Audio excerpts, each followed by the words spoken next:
just on my own way, with never looking back to those who lived in fear.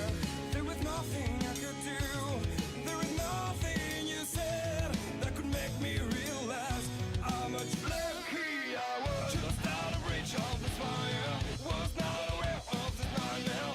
But when I stopped to see through sight, begging for help, begging for hope, just need to open my eyes now to try to change them to sunshine, to be someone among others. I've got to try it. If I bleed tonight, if I am sad tonight, I don't have the time to fight. And if I wake tonight, I'm so tired tonight, I fall asleep when I'm home, when I'm no way to go, no one that can see through that shine of the light.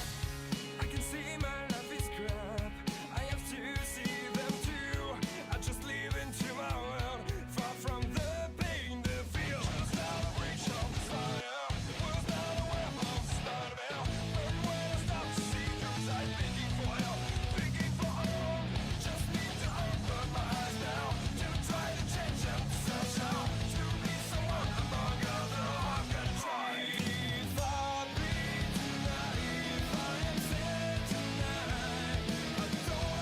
If I bleed tonight, if I am sad tonight, I don't have a job to find. And if I wake tonight, I'm so tired tonight, I fall asleep when I'm home. I was so wrong, I was so blind, I was so dumb and out of time. I was so wrong, I was so blind, I was so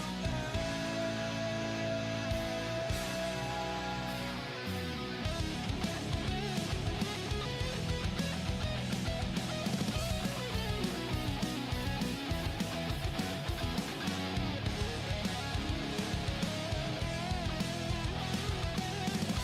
And if I wake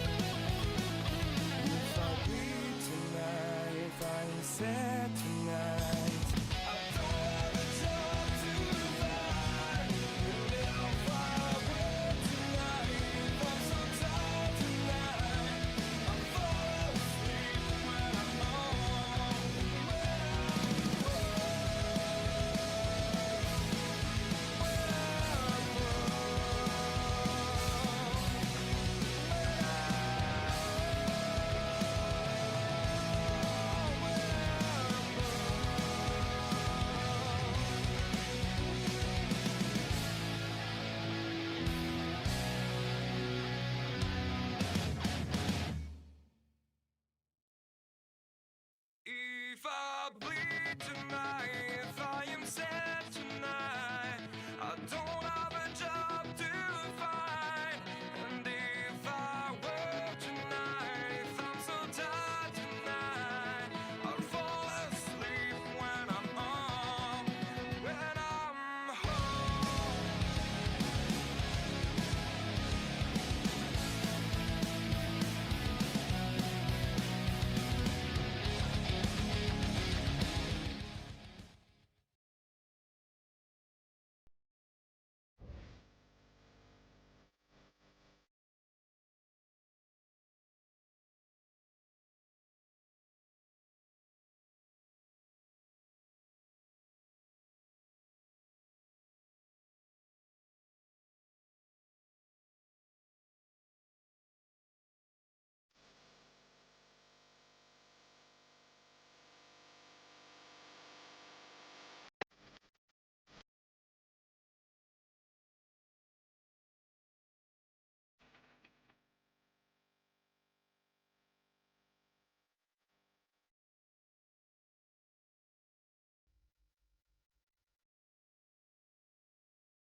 Drivers, start your reading. MotorSim Racing Magazine is the first and only magazine dedicated to sim racing. Every month we'll be covering the hot topics around the world of sim racing. So if you're looking to be in the know, go to www.motorsimsracing.com. You will find articles from your favorite drivers, leagues, and other prominent people in the sim racing community. Want an update of your favorite league? We got it. Want to learn the basics on finding a perfect league for you? We got it. Want to know more about how leagues are run? We got it.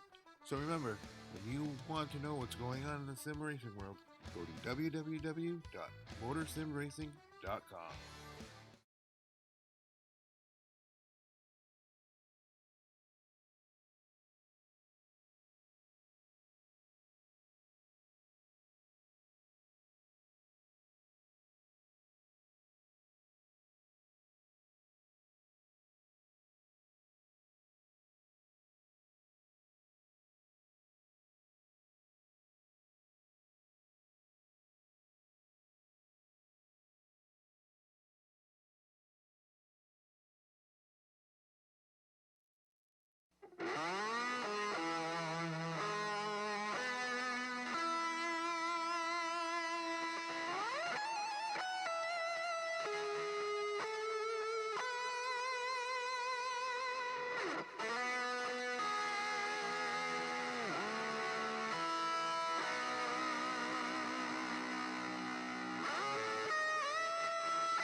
'62, roll 99 to staging.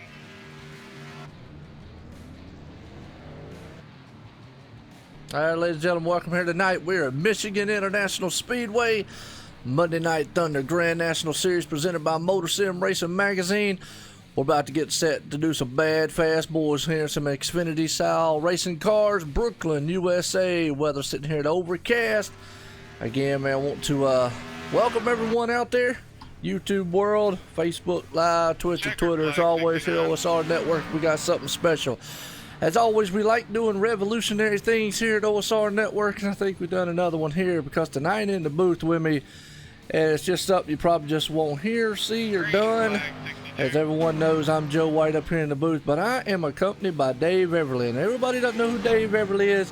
He's the owner, operator, and runner of Dre Broadcast. How you doing, Dave? I'm doing great. How you doing out there tonight, Joe? Man, I'm doing wonderful, man. We're about to sit here. We got 26 bad, fast guys here at the Monday Night Thunder Xfinity Series. They call it the Grand National Series presented by MotorSim Racing Magazine. But boy, these guys, man, are about to get it done here on this this track, Michigan, a huge track. What is it's over 2 miles, almost 2.5 miles.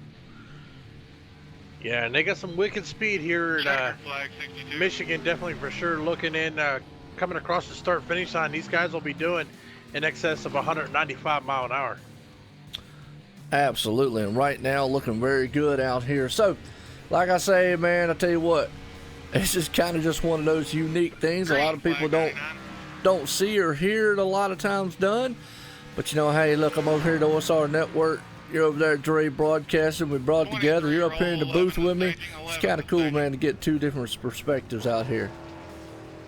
Yeah, most definitely, as you said, it's not something these everybody sees every day. But I tell you what, I love talking to you, Joe. So I'll be more than happy to jump up here in the booth and call this race with you any day. Absolutely. We'll give a shout out here to our OSR Network title sponsor, TN Designs, Racing Designs and Graphics. Check those guys out. If you're looking for a paint job with some cars, which actually we got quite a few of them out here running some TN Designs paints out here tonight. So if you want one out here, you're looking for race paint for iRacing or for your league and logo, check out the guys at TN Designs on Facebook, tndesigns.weebly.com. The boys will get you hooked up. But tonight, we got some good racing. Now, as always, you hear in the background back there, that's Bradley P. Wilson. He is a league owner and one of the main race admins here. He is calling guys out one by one because you know and I know, Dave, they do a unique style qualifying here for all the new people out there that might not know. And they do a unique style qualifying to whereas they'll call one each. I call it the old style qualifying because they'll bring one by one car out along the track. Yeah, it's something that I haven't seen in a while, especially dealing with iRacing. So it's definitely unique here, and I'm actually kind of enjoying it being here in the booth and listening to it for the first time. Yeah, absolutely. Well, like I say, as always, want to welcome everyone out here. And, we got some people watching. I'd like to see if anybody hit the chat so I'd make sure my chat stuff's working. As I know earlier I might have messed up, made a wrong darn button or something and put in a wrong dang link. So hopefully everybody's able to find it tonight. Looks like everybody's filling in like normal. So I don't know. We're looking for a good race. What do you know about Michigan? What do you know about these cars? Hey, we got a new build on them, so hopefully we'll see that if they changed anything on the B car. We call it the B car. So hopefully these guys won't be slipping and sliding out here too much. Looking at the temperature, I don't know if they're really going to. It's got a pretty good temperature of only 70 degrees out, so it's a pretty good racing temperature. Yeah, absolutely. Right now, man on point, Ronald White, which we still got a long way to go in qualifying. Probably got about, 15 cars left here. Maybe, about 10 to 15 cars left here. As always, there we go. Chat's working. All right, awesome, good deal. I just want to make sure, man, the chat is working. Nice. I saw Waylon Lamb out there, Tom Freeman, he's there. Tommy Haynes on the Facebook side. I know you won't be able to see that side there, Dave, but I got the chat pulled up on that one, so we'll be able to see if anybody's there. And as always, we love it. Again, man, we appreciate you coming up here. And hey, might as well tell us a little bit about man Dre and the schedule y'all got going on over there. Yeah, over at Dre Broadcasting, we got a pretty busy schedule, just like you do, Joe. We do extreme motorsports on Monday and Tuesday, the K&N trucks. On Wednesday, we have a dirt series with the winged and non-winged sprint cars. I do have a league that'll be starting up this month here, starting on Thursdays. Saturdays, I've got Cyber Racing Association, Super Speedway. Then Sunday, I'm on the iRacing portal with Precision Racing League in their American iRacing Sunday Series. Man, that's awesome. Sounds like you get plate full just like I do. Everybody knows we're here, man, OSR Network. We're here 7 days a week. And, just like you, Extreme Motorsports 99.com. Hey, that's home to me. But here, Monday Night Thunder, a lot of people don't know this. I've told it a couple times, but this is actually one of the original leagues that I started with on iRacing also. I raced with these boys when they first started. So really, Monday Night Thunder and Extreme is where I started. The broadcast-wise, Extreme would be, but then it didn't take long to come over here and help these guys out, and it's been tremendous and been awesome so far. As we got some bad fast boys out here about ready to put down some bad fast times on a bad fast track out here. So I want to welcome everybody at that. As always, man, and you talk about the portal. Everybody knows tomorrow night will be the first time I get to debut on that portal with the SRA bunch over there for the Make sure I get his title right. 51 roll, 818. Showdown Shootout Series, or Shootout Showdown Series. I might have said it backwards. 51 roll. Either way, it's Tyler Ducharme has put up 51 the sponsorship over there for that. They got 410 sprints, Dave. It's going to be happening there. It starts at 7:30 Eastern time. I'm kind of looking forward to it there. Oh, I'm definitely, I'll be in the chat cheering it on, Joe. Those 410 sprint cars are fun to drive. They're fun to slide around. So I bet you that's going to be a fun series. Man, yeah, I mean, the 410's got a lot of power. I did a 360 when with the Racing Freaks one time. You're familiar with the Racing Freaks League. Do them on Saturday night with the Cup Series. But on an off week one time, we did a 360. Man, it was fun to do. And kind of fast-paced action. I know you've done some dirt stuff with your cyber racing. Actually, I see, man, he was loving that logo, man, I helped him out with. And as always, I appreciate him, man, having me do one for him. And I didn't mind doing that up. Yeah, it definitely looks good on the broadcast. I really think it popped there, putting it on the graphics. But yeah, them dirt races, they're fun. They're even funner to drive, but they're fun to call because you have cars coming sideways and within inches of each other. So should be for some fun time. Man, absolutely. Well, the good thing is, Dre, you don't have to do as much. I call you Dre. It's actually Dave, but I call you Dre for some reason. I don't know why. It's just like Sean over. I call him Shula.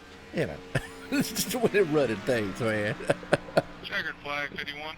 I think we're going to start implementing his name as Shulu instead of Sean Zulu. Yeah, I don't know where in the world I got that from, but man, it was just funny the first time I said, I think I got it both from his last name and his first name, put them kind of together, and I don't know. But it was fun doing that race with him that night. It was a K&N race we did, Extreme, and I had a blast up there doing that with him. Oh yeah, for the online Sim Racing Network 144 and the K&N cars. I tell you, the viewers loved it at home. You and Shulu out there. Now you got me calling him that. But you and Zulu out there calling that race, it was. I mean, just even on the production side, me sitting back and listening to it, I know the fans enjoyed it. Actually, you spoke of Robert earlier. There's Robert Moyer from Racing Freaks now. Man, he'll pop in here. Now, he does, let me get a little thing. He loves Tide machines. So I don't know if Ryan Broderick's out here tonight. He was last night. Normally, he's in a Tide machine. Let me see. Yeah, Ryan Broderick's out there. I haven't seen if he's in a Tide machine or not. But, yeah, he likes those Tide machines and M&M's out there. He pulls loads. The old Robert jumps in, though. So it'd be kind of cool, man, to see. 00 roll, 96 to staging.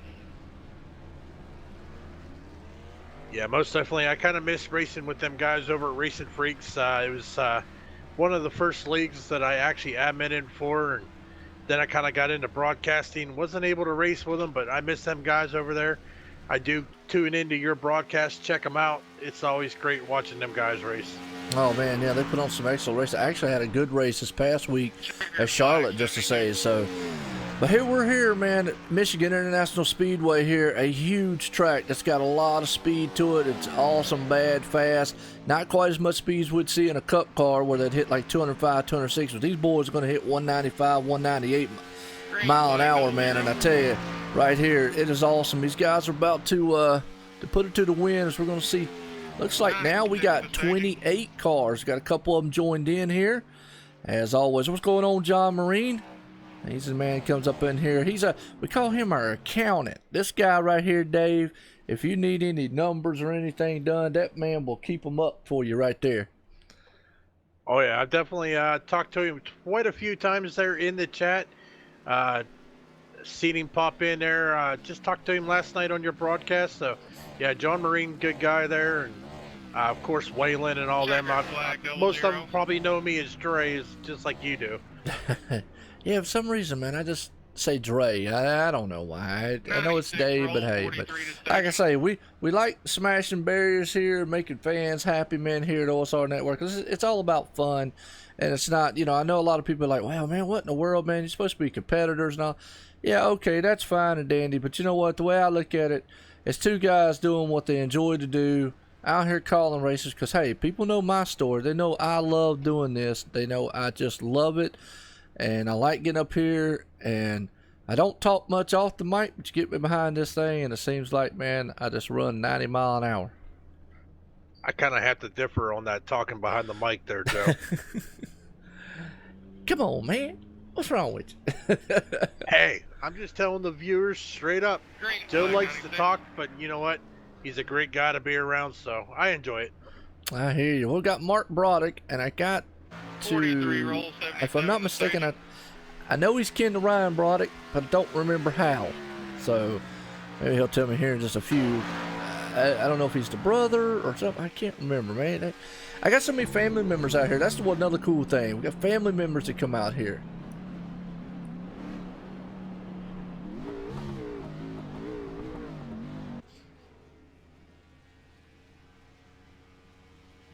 Checkered flag 96. Yeah, most definitely, Joe. That's one good thing about iRacing and bringing these races live is all the family members, friends, associates, teammates, they all get to come out and watch these guys race around the track Green live. flag 43.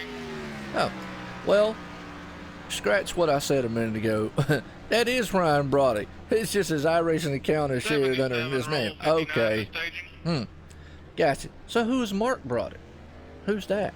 Is that your real name or alias or what we got going on here? Some 007 stuff happening? I think he's just playing jokes on you there, Joe. Man, he's doing something. Man, they trying to mess with me. That's what it is. Talking AA. Good.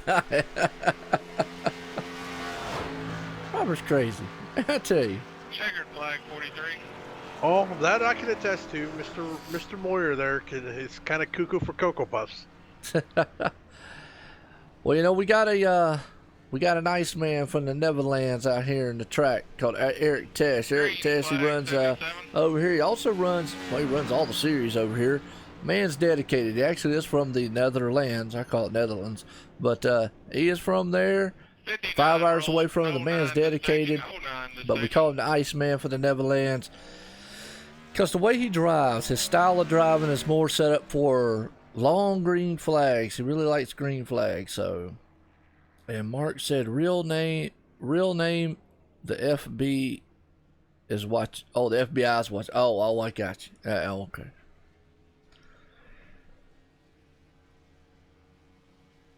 Well, we got John Marine out there asking if you got your cookies in your Diet Dr. Pepper, Joe. Well, yes, I do. Every once in a while they catch me, man, when I'm out here eating a cookie. I'll try to eat one when the other guy's talking or something. And usually, I key up and I'll be like, what did you say? See here, I thought you liked your hot dogs. Now, I do like those. 09 roll, But hey, 19 to you know, staging. I get my cookie. You gotta have something. Oh, look who else that popped up in the chat. Man, it's on vacation. Ryan W. Daniels. Good old Ryan on vacation. Didn't even invite. I didn't get an invite. Did you, Joe? I know, man. It's terrible. Him and John done took off, man, ran to the beach on us. Hey, I know they're enjoying themselves. They popped in, man, the last couple races, man, loving it. Again, that's why I appreciate you coming up here. I had Waylon Lamb up here last night in the booth with me. You know, it's always a pleasure to have that. As he's actually out here in the field, and he's got a unique paint job on his car tonight with the M&Ms with the Kyle Busch tribute going on out there. So, yeah. Well, right now, Eric Testo up front, and he laid down a bad, fast time.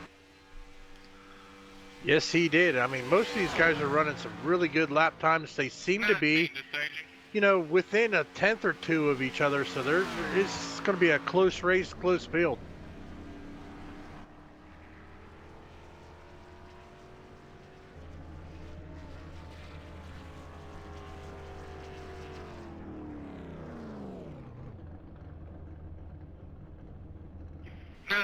Roll.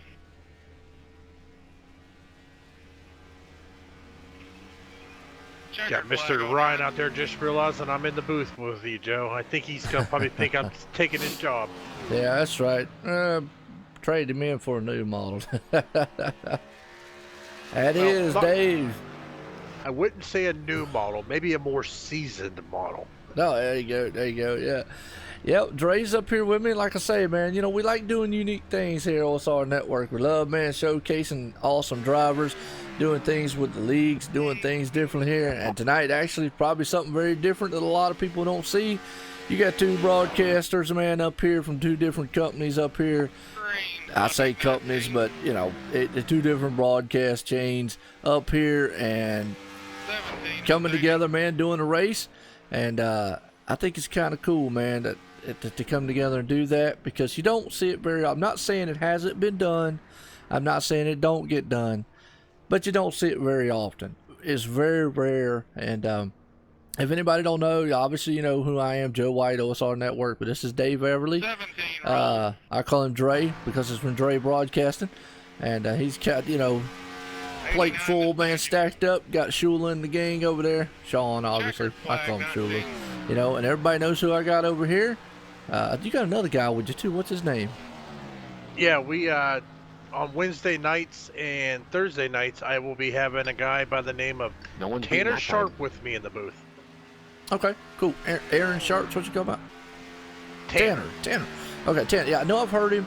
So yeah, Tanner, we'll give him a shout out there, man, to him. Catch him at Dre Broadcasting also. And then obviously, you know, hey, I've got John T. Wimmis, Ryan W. Daniels over here with me, which is my primary guys. And obviously I have guys that help me, like Waylon. Andrew's jumped up here. Cody's jumped up here time to time. Obviously, like I say, man, appreciate you coming up here, you know, Dave, tonight, man. You know, I know Extreme Motorsports 99's off tonight. So we were able to make it happen again here. You know, something was interesting, man, to get up here to have two perspectives commentating. And I see old Ryan out there. I'm starstruck by the talent. Well, I guess we appreciate that. Yeah, most definitely. You know, going back to you calling me Dre there, Joe, you know, that doesn't really bother me because actually Dre is my initials. So it's just like calling me Dave. So, you know, I have a lot of people that call me Dre. Some call me Dave. I have others that call me other things, but we won't go that route. Yeah, I've got a few of those probably think I'm the same way. But hey, you know, it is what. Hey, man, you can't make everybody happy now. Green flag 89. Well, I can attest to that. Yeah. Right now, Mike T. Bruno, the man on top. Tommy Haynes sitting in second. Aiden Young right there. We know Aiden Young. He had an awesome run last night in the trucks. Came up just a little short, been on the win, finishing second. Had a nice battle, though, for the last 50, 60 laps, along with Ryan Broderick. And those two guys were constant professionals, but, boy, they were nose to tail for the longest time. He's sitting there third. Eric Tess right there fourth. Davis Richards rounds out the top five, folks. So, we're about to... What time am I streaming tomorrow? Tomorrow, I will start at 7 o'clock. It'll go on the portal at 7:30. Maybe you're the man asked on that, Dave. That won't mess them up if I start at 7, will it? I don't believe so. I think they have it set for what time it goes onto the portal, so it should not set them off or mess them up any. Okay, cool. Well, I just want to make sure. It says 7:30 on their end, but I'll go actually physically live at 7. I know he's got the links, but I don't like I say, I don't know how he does all that. You know, like I said, first time for me, kind of a little nervous, but hey, you know.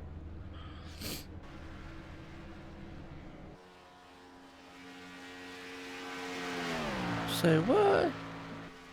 Oh, Ryan's out there talking about, I was in the team speak with him and Aiden Young, and Aiden made a crack about this guy dancing on, I think it's America's Got Talent. Oh, that's right, with and so we were saying that Ryan was going to dress up as the Indian on it.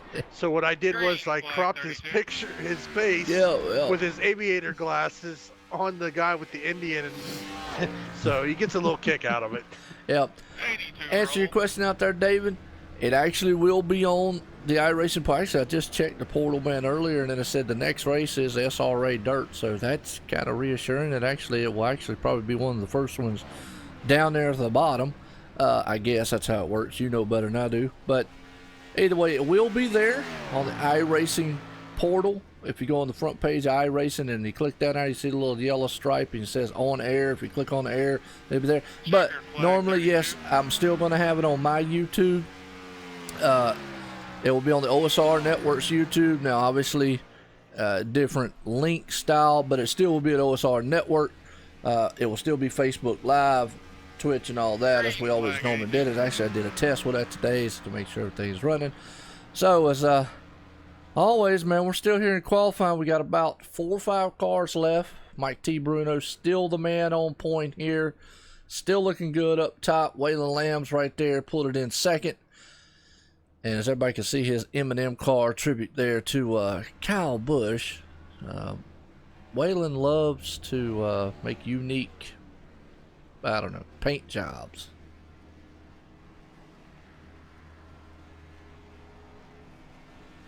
Well, as you said, we do know that Robert Moyer's out there watching. He likes his M&M, so he's probably getting a kick out of that paint scheme. But just in honor of Kyle Busch, all I got to say is everything's great.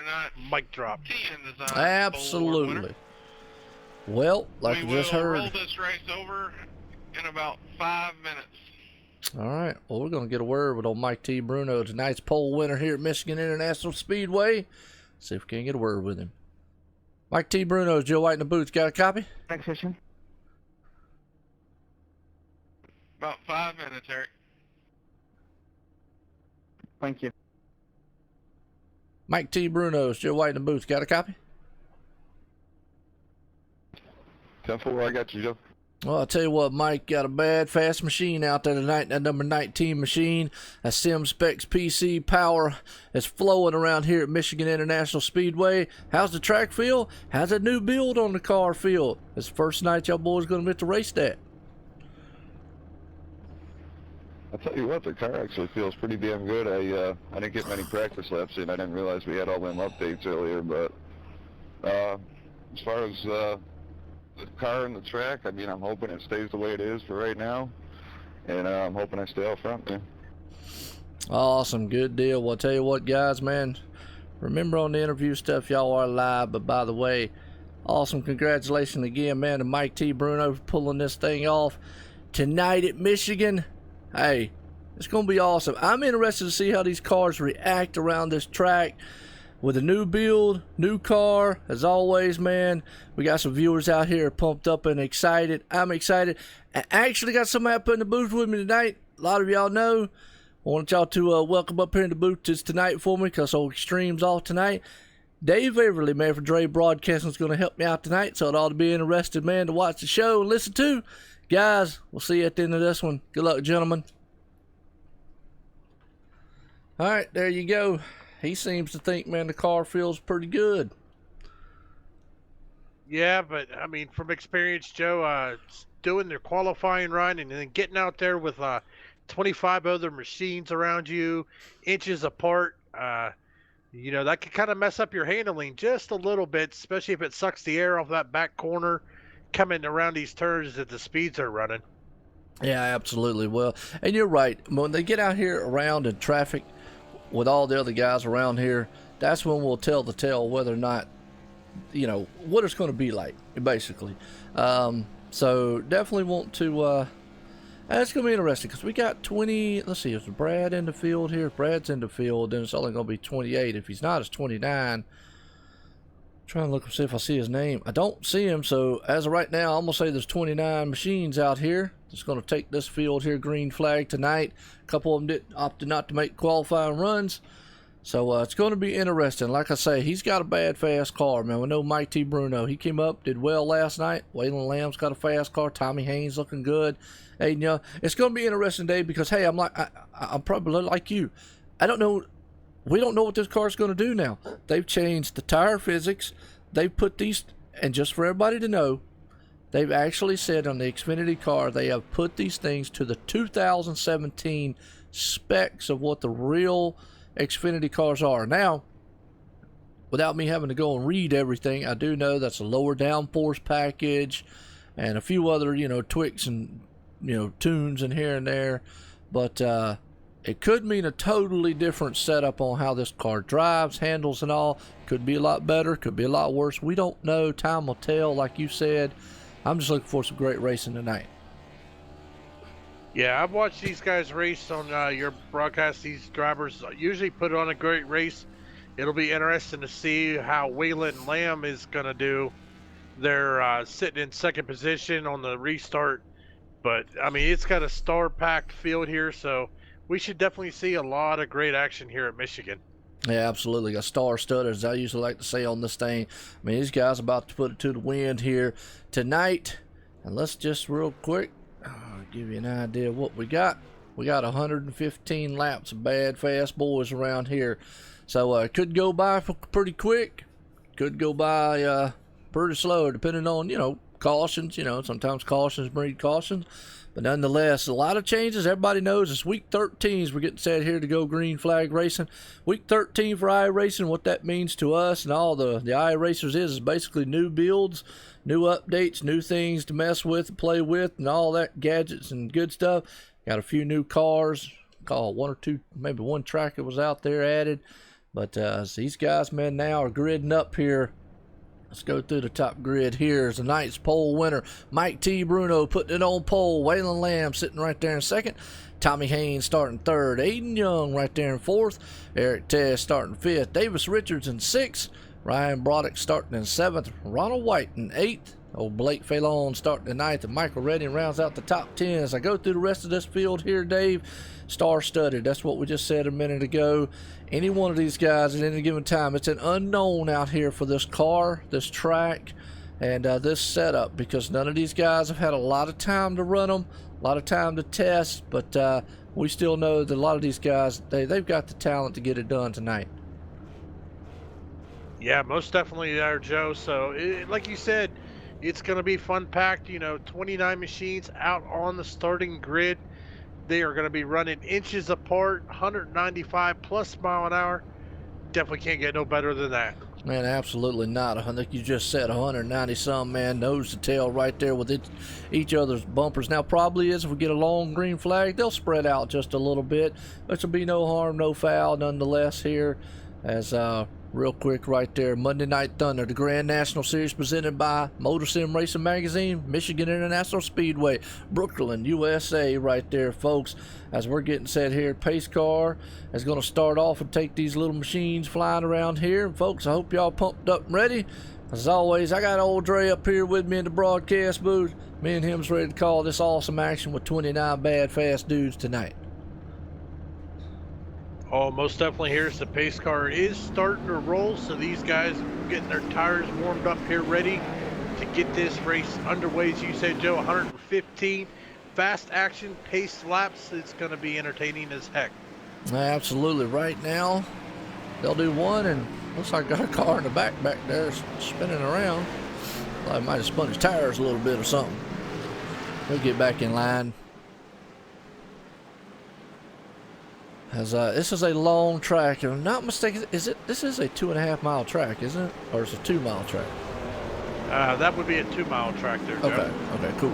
I know it's pretty big. Well, that is big, 2 miles nonetheless, and we get to see some super speedway style speeds here, because obviously we know there is no restrictor plates here, so these things are wide open. Another thing I need to bring out, Dave, the caution doesn't always trigger here on iRacing.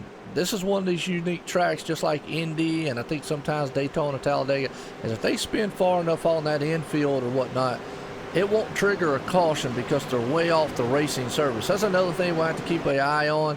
Maybe you can help me out on if you see a car spin off down in the back stretch there or something like that. Sometimes I try to catch it, but not always will it trigger a caution. So folks, just because somebody might spin or go blowing off down the infield and have a happy days or something, doesn't mean the caution's going to come out. As we're getting set here, that pace car is about to take that hard left turn on pit road and send these machines a rolling. We'd, like you said, 29 of the best here. The Grand National Series presented by MotorSim Racing. Mike T. Bruno hammers it down, goes through the gears as they set off into turn number 1. They are side by side right there, 2 deep all the way back, storming through it as they head off into turn 1. Yeah, most definitely Mike T. Bruno's pulling out. 50 of Waylon Lamb there is just going to drop down in as they are getting ready to go single file. The 09 of Aiden Young already looking to the inside of the 17 of Tommy Haynes. It is right there. Got the Firehouse sub. Boy, he is fired up and ready to go tonight. Got the sub sandwich on the front. And Mr. MotorSim Racing Magazine 09 on the inside. They are 2 wide, almost 3 wide back there, which you can do that at this track. You got enough room. You got the apron all the way to the wall. Look at the fan of cars as they come through here to complete lap number 1 there with lap 2 here of 115 folks. They are still nose to tail, 2x2 biting around this huge super speedway of a track. Well, here towards the back, Joe, we've even got some 3 wide racing already there. Like back here with the 82 of Chris Baines. He is, well, they just now went back to double foul, but coming through turn 1 and 2, they were 3 wide already. Yes, they are. It's 2 wide. We got, like I always like to say, we got action up front, we got action in the middle, we got action in the back, because they are 3 wide, 2 sets back there, nose to tail up front, 2 sets behind them, and they are doubled up, tripled up, singled up everywhere around this track.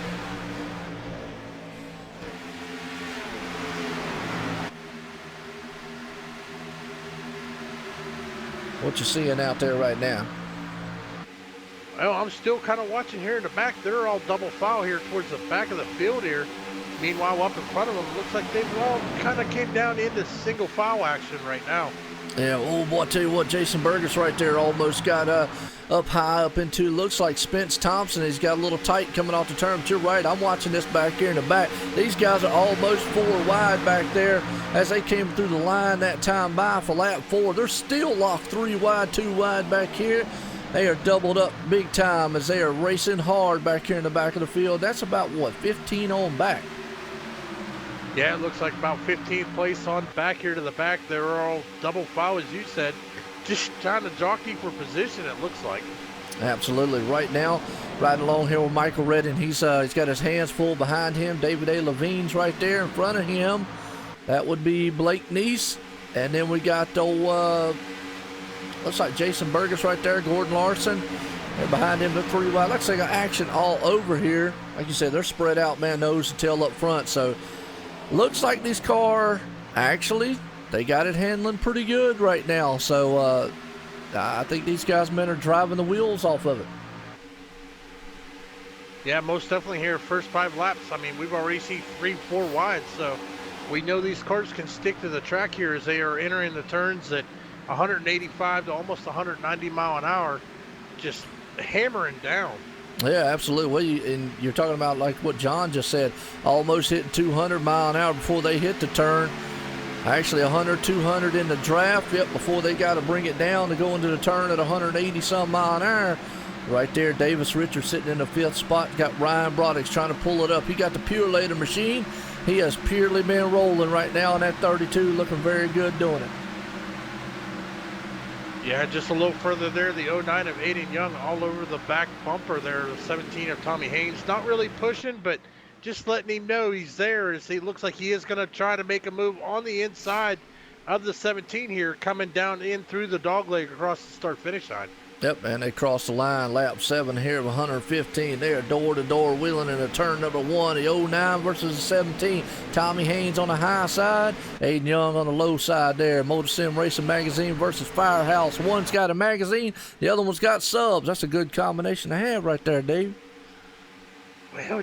Well, you got to have your magazine, but while you're reading, you got to eat. So, I mean, that's a pretty good combination, if you ask me. You asked a question there about the new rendering stuff. I messed some with it. I don't know. I set one of those dynamic things to 2 or 3.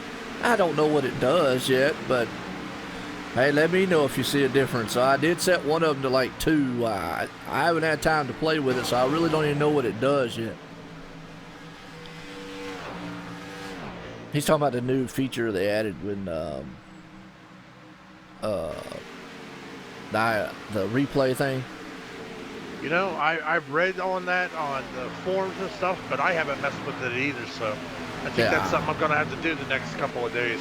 Yeah, I don't see it. I don't know if it's going to help us or if it's going to help basically just when you actually make a replay. So I don't know if that really, I don't know. Yeah, dynamic curve maps. I took mine from 0 and I set it to 2. Like I say, I don't know if it makes a difference I don't know what it does. Maybe Robert can read up while we're going through this race here, because they are fanned out pretty good up front here. Mike T. Bruno still on point, got a 9/10 lead, almost a second over Waylon Lamb. And Aiden Young's been able to get in the third spot. Tommy Haynes sitting in the fourth. Ryan Broderick's right there in fifth. Eric Tess sitting in sixth. So they're fanned out pretty good. But right behind them, Davis Richards. Now he's got Cody West, David Heisen, and all them right there. Yeah, they are going double foul there further back here with Heisa and them, as you said. But, I mean, just even further back here, looking like back here towards Chris Crines and them, right behind them with Blake Neese, still running double foul back here, 14th position. So, I mean, there is just battles all over the track. Yeah, that's what it's saying. We got to keep up with everything because it's a freight train up front. A freight train of awesome horsepower here tonight. Grand National Series presented by MotorSim Racing Magazine. Folks, let me know how everything looks, how everything sounds. Everything sounded balanced out and everything. Make sure me and Dre, man, sounds awesome up here. As we're calling this awesome action here at Michigan International Speedway here right now for the Grand National Series presented by MotorSim Racing Magazine. These guys are getting it done. We're on lap number 11 of 115.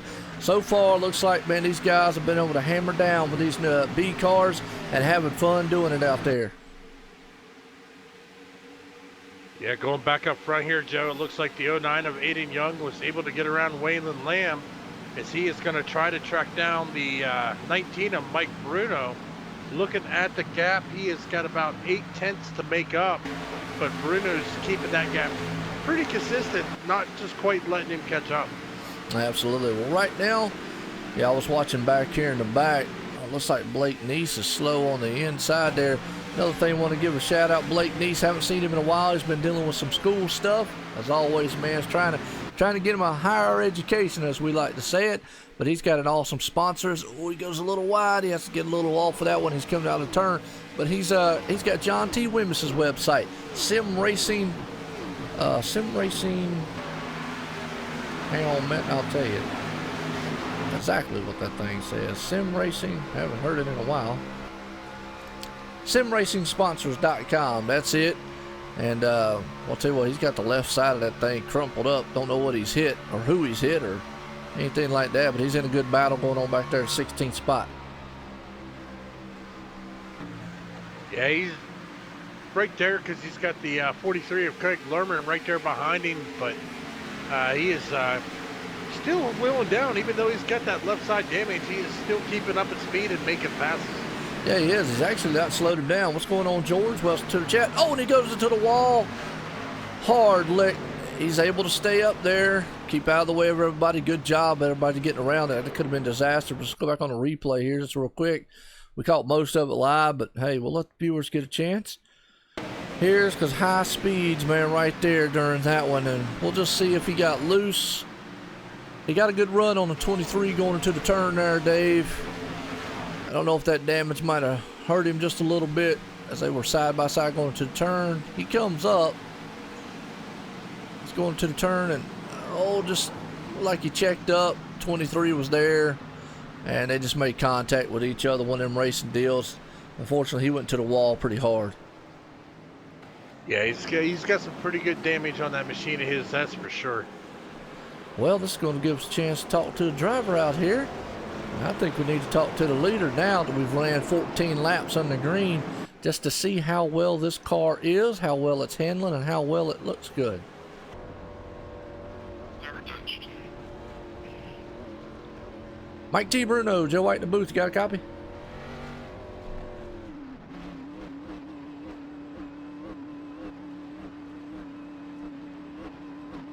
Mike T. Bruno's Joe White in the booth. You got a copy? Temple Joe, I got.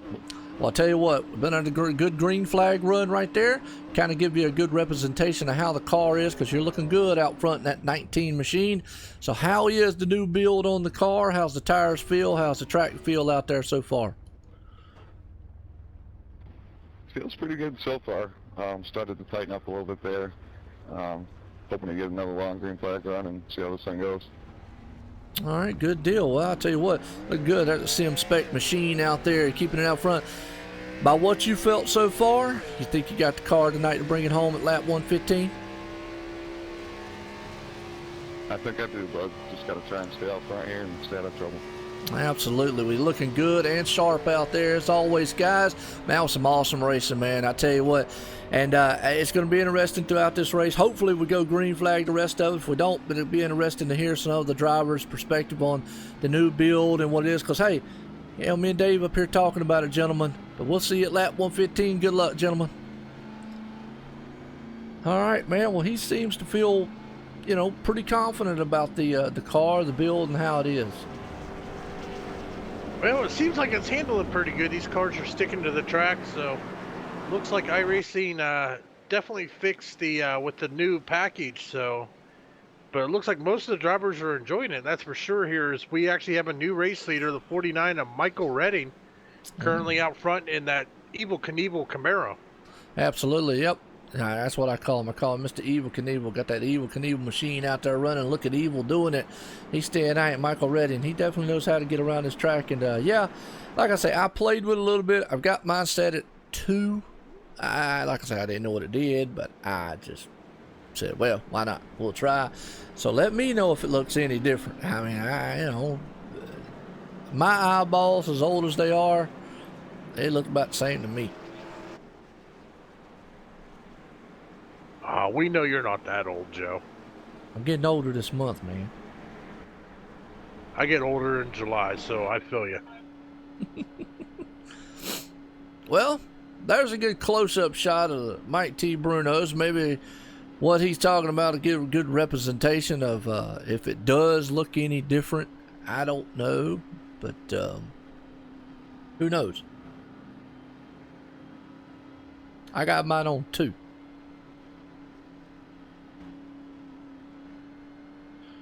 Well, my frames are staying steady at 109, so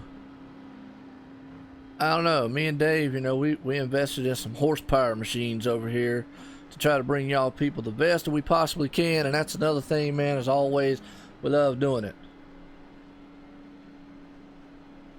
Oh, ain't that the truth? Like we always said, Joe, we ain't gonna make a killing, but we definitely enjoy what we do. Yep. I did it for the cars. I didn't do the bottom one for the track. Yeah, I just did it for the car one. The other one said something about track and something like that. I might go and mess with it. I might flip it to 1, but I do have it for 2 as far as the car goes, and it hadn't hit the frame rates because I've got 29 machines out here running. Obviously, I've got my stuff set at full 43, so we definitely can see what we got. So we're going to get set back here to go green flag racing here. Going to be should be lap 18 when they cross the line of 115. That's going to put us a little over, you know, a little less than 100 laps to go. And that first little segment right there, green flag running, what we saw was guys getting fanned out pretty good. Yeah, we saw the first few laps, probably about the first 5 or 6 laps, we did see some folks in the back going 2, 3, even 4 wide. But they were just jockeying for position. But after it kind of settled down, as you said, Joe, they just kind of went single file and started into their long green flag run groove. Yeah, no doubt. Well, and that's what they're looking for. Long green flag run here. And it's going to be interesting. Hopefully, knock on wood, we don't have any more cautions throughout the race and it just runs free on. If not, we'll get some more driver's perspective on what it looks like. Rob said, anyways, let's talk about the racing. We're going to talk about the racing. We got this thing going here. I tell you, I was about to get pumped up. Pace car is going to come out of turn number 3 here. We're going to let you see these things storm past the start-finish line here. Let you listen to every one of these motors, man, a hum as they're going to take off and hammer through the gears heading into turn 1. Pace car's coming out of turn number 4 here, folks. Going to head off like we say. I call it almost like a dog leg, so to speak. Really short one here. As here we go. Michael Redding and company out front. They hammer through the gears, 1, 2, 3, 4, as they take off. That is a lot of horsepower storming across there. 29 bad fast. Look at the dust and dirt flies. They head off into turn 1. Michael Redding gets a good jump, but boy, he's got company in the 19 machine behind him. They stack 2 wide all the way back. Well, taking a look here, Joe, it looks like Michael Redding's got 17 laps since his last pit stop, or 18 laps now. So maybe that's taking effect here as he's starting to make his way towards the back of the field here. Well, I tell you what, you got a firehouse coming to the front, and that's a sub sandwich machine right there. Tommy Haynes, he is plowing to the front and moved past Mike T. Bruno in a hurry. Looked good doing it, folks, as he stormed to the front and took the lead on the 19. They are stacked 3 wide behind him, though, battling it out. Man, I tell you what, to get racing these cars, they must feel pretty darn good out there, because the guys, man, are loving it as hammer down times they storm down the back stretch. Yeah, these guys are all jockeying. I mean, even behind them, we still got 3 wide, and they are just putting down the pace here. And as you said, coming into these turns at almost 200 mile an hour. And we got a wreck in the back. That looks like Jake Little, man, was part of it. Let's go back on the replay. We kind of saw it starting live there. We'll go back on the replay and show it again. They were 3 wide back there for a second. And you know and I know sometimes 3 wide just does not work. There, yeah, you can see it on the replay. 3 wide storming down the backstretch, coming into the turn. Jake's on the outside. Looks like it happened in front of him. Yeah, the Napa machine hit the wall. Came down. Oh, 00 was there. Another car, number 90, nowhere to go. Oh, boy, John Barron just got by. So just a huge car wreck, so to speak, right there on the front stretch.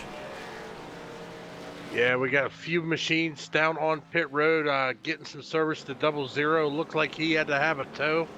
He is down getting in some service to 90 machine as well. Down on pit road, actually making his way off pit road now. Absolutely. Well, let's see if we can't get a talk with a race leader, Tommy Haynes, because, boy, he shot out there faster than a man going to a fire. Tommy Haynes, Joe White in the booth. Got a copy? Yeah, go ahead, Jeff. Man, I tell you what, I don't know if you was eating one of the firehouse subs or you thought you was a fireman heading into a fire, because, boy, you shot out there on that restart, went by the 19 like you're madman right there. How's the number 17 car feeling tonight? Car's feeling pretty good. Car's feeling here pretty good. I see Bruno getting the wall there a little bit. I just want to stay to the inside of him. I think clean air might be the ticket here tonight. I don't know. Yeah, absolutely. Right now, looking good out front. Maybe get your perspective on how the car feels for those first several green flag run there. How'd it feel to you? The car feels pretty stable, better than the old build. I think it's going to be all right there. All right, good deal. Well, gentlemen, I tell you what, looking good racing there out here at Michigan International Speedway for the Grand National Series, presented by MotorSim Racing Magazine. And guys, man, gotta love it around this huge super style speedway here. So guys, see you at lap 115. Gentlemen, good luck. All right, well, tell you what, there you go. John Furshin out there, he's got fan favorite, man, and he's loving old Tommy Haynes been up front. And you're right, I did notice that dust flying out. It did look pretty cool on that shot, by the way. Yeah, most definitely. That's one thing I like about broadcasting, is getting some of these angles and seeing these guys come around the track. You get to see some things that the drivers kind of miss while they're sitting there in the cockpit. Yep. And what you'll also see, though, is the more that they run through that, the less that dust will be down there, because it will dissipate and move out of the way. I don't know if you watched last night, Dave. It was kind of unique. Me and Waylon was talking, and it seemed like there was smoke coming across the infield and all. And I said, look, somebody's out there crop dusting in the middle of our infield of the race, because every time it would come through the front stretch, there was smoke coming across. Yeah, I saw that, and I noticed it on the broadcast, but I just started cracking up when you were talking about somebody crop dusting the track. Well, it was just like a lingering smoke coming across, and we were like, look, who in the world is out there, man, you know, throwing out pesticides for fleas or something? I don't know. Well, what have you seen so far, Dave, on this this track? What you've learned, man, from how these cars are acting? Well, they're definitely got a lot of track here, or grip here. Coming into the turn, they just kind of got to feather the throttle, just get the RPMs down a little bit. These cars seem to rotate real nice and smooth, especially on the exit of the turn.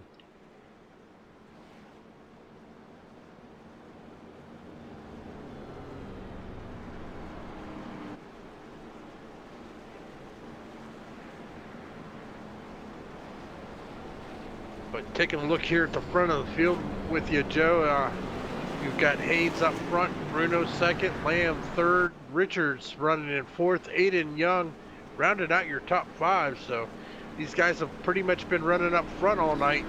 But we've got, as you said, you got some studded stars there in the back of the field. I have a feeling we are going to see them up front before the end of this race. Yeah, absolutely. Sorry about that. I was just checking sound out and whatnot. I do it every once in a while. Obviously, like, you know, make sure everything's running good for him. Robert said that's what he does for a living, kill bugs. All right, well, they were definitely killing them last night in that track. But you're right. Back in the back, most notably, David A. Levine not having the race he wants. He's back there 8 laps down, sitting at 29th. Oh, Spence Thompson, he's a defending champ in the truck series. He's back 25th. Zach lingering, he usually call him always lingering around 23rd. Ryan Broderick 21st. Eric Tesh back in 18th. So yeah, just to name a few, not take anything away from anybody out here, but just to name a few guys back there in the back like that. Maybe it's just going to be, hey, they got a long way to go. They got time to come back up here. It's a big track, a lot of speed, a lot of room to pass. That's another thing. So, and again, we can't iterate enough. This is my first broadcast with this car, this setup, and this build. And I got to imagine it's probably this time these guys have been out here too. So it's going to be interesting. Yeah, as you said, I mean, even looking back at 6th place, you have the 82 of Chris Bain starting 25th, now running in your 6th position. Man, that is awesome right there. Well, here we go. Pace car's coming out of turn number 4 here. It's going to set sail right off on the pit road here and let these monster machines do their work. You're behind them. I call these the mini monsters as pace cars coming out of turn 4 is going to shoot off down there. We're going to listen to these things come across the start finish line. Go that awesome shot again. It's right here we go. Tommy Haynes, he's the Firehouse sub man up front. Got Sim Specs right beside him and Mike T. Bruno as they're hammering through the gears as they take off. Green flag in the air, lap 24 of 115. Well, I tell you what, a cloud of dust and smoke as they are still stacked up 2 deep behind them. But further on back in the pack, they're 3 wide. My, look at that. Waylon Lamb getting a good run on Davis Richards. Yeah, also take a look there. The 72 of Kenneth Yuntz on 3 wide as well in the back. There was Sawyer Ott and looks like Jason Burgess, but they take it back 2 wide. So Kenneth Yuntz is on the move. Yep, absolutely. Kenneth Yuntz looking very good right there at 818. He's been a little blinker a little bit. No harm, no foul. So hopefully he gets that straightened out. Like you say, Sawyer Ott. I call him Sawyer Oat the one time. First time I ever said his name. John goes, "What'd you just say?" I said, "Yeah, I know. I probably messed that all up. My bad." Well, I'm sure it was comical just like the first time as we talked earlier when you were referring to Sean Zulu and you called him Shulu. Yeah, I did. Man, I tell you what, it was wild. But look at these guys back here in this back. Boy, they got a good battle up front, but the good battles in back. You're trying to showcase everybody here. They're 3 wide, 2 wide back there. Eric Test trying to bring it to the front along with old Spence Thompson right there. Currently, they're running 18th and 19th spot as they are 2 set back. You got Terry Perry Mason right there. They don't know where to go. I think these cars right now, from what I'm seeing, Dave, are handling so well together that it is these guys just don't know where to go. Well, the good thing is the track's wide enough, so they have plenty of room. But it's like you said, they just don't know whether to go the inside or on the outside lane. They have multiple lanes to choose from, and these cars are sticking really well, so they can run any of like 3 or 4 different lines. Absolutely. Well, and that's the thing. They can, but right now it looks like these cars are so even. Folks, you got to realize we've got 29 machines out here, and they all are within a car length of each other. Some of them are nosed right on each other's back deck lids, nose to tail. The whole field, time-wise, from previous to now, is not even separated by a second. So that tells you how well these cars are handling and how close they are right now, as we do got a battle for the lead up here. Mike T. Bruno just took that away from Tommy Haynes, and I say that, he's going to do the crossover on him. Yeah, sometimes that crossover can be good, sometimes it can be bad, but looks like Mike T. Bruno is doing a good job at holding that outside lane, but Haynes is going to get around him. Looks like Bruno is going to try the crossover again. They are just going to be battling back and forth. But the question is how is this going to wear on their tires? Yep, tires is another thing. They redid the model on that. You don't want to slide these things now. Flat spot them is what they're talking about. But I tell you what, Mike T. Bruno, he went back down low, took the lead. Tommy Haynes in that Firehouse submachine, he's going to settle on in the second right there. Maybe let it cool down a little bit. Good battle for the lead up there. Don't count that man out right there in the number 50 machine, Waylon Lamb. He's up here in the booth with me last night. It was awesome. I got Dre, man, up here tonight. David Everly, man, from Dre Broadcasting. Want to appreciate him being up here in the booth as always. Joe White up here. And this is some awesome, awesome racing going on right now as these guys are in a freight train storming down the backstretch. I tell you, Joe, I'm not used to being in the booth and not being in control of the cameras, but still find myself just clicking away here. As you said, you know, watching the back of the field here, I mean, there's just battles all over this 2-mile track. There is. I mean, because we got a battle now up front. Aiden Young just went around Waylon Lamb for the 3rd spot. So you got a kid. They're riding behind each other for a little bit. Well, let's go back here because you're talking about the 72, and that would bring up Just Christie. I know you're probably going, who in the world is that? Well, that's Just Christie. And that's Kenneth Janssen's old girlfriend, if not mistaken. And she's a big supporter of that 72 machine out there, and he's looking good as he's in the top 10 right now. Yeah, looking down my stats here, it looks like one of our biggest movers right now, Joe, is going to be the 43 of Craig Larman. He started back in 27th position, gained 22 spots, now running inside the top 5. Absolutely.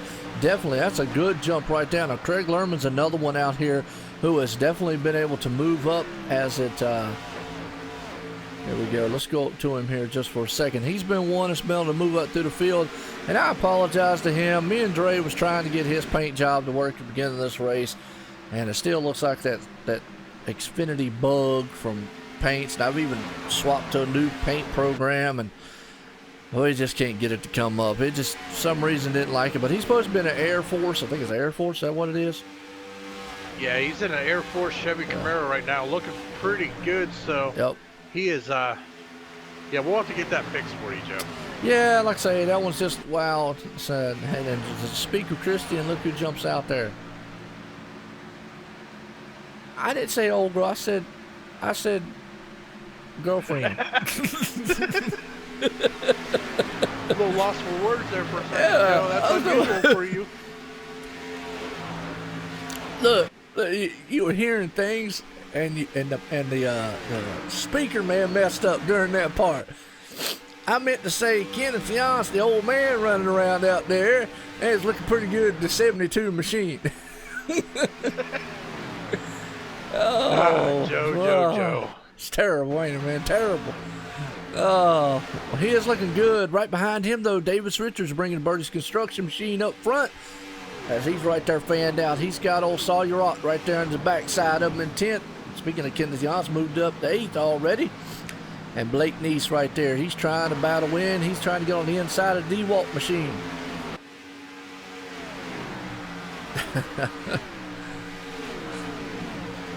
Right now what we see, Dave, is looks like these guys, man, are being able to pick each other off one by one.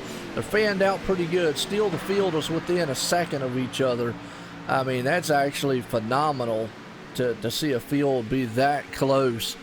As we see, the leader did a 38.3. The man in 28th spot did a 39.7. So, yeah, a little over a second, about a second and a half separates the field. So, yeah.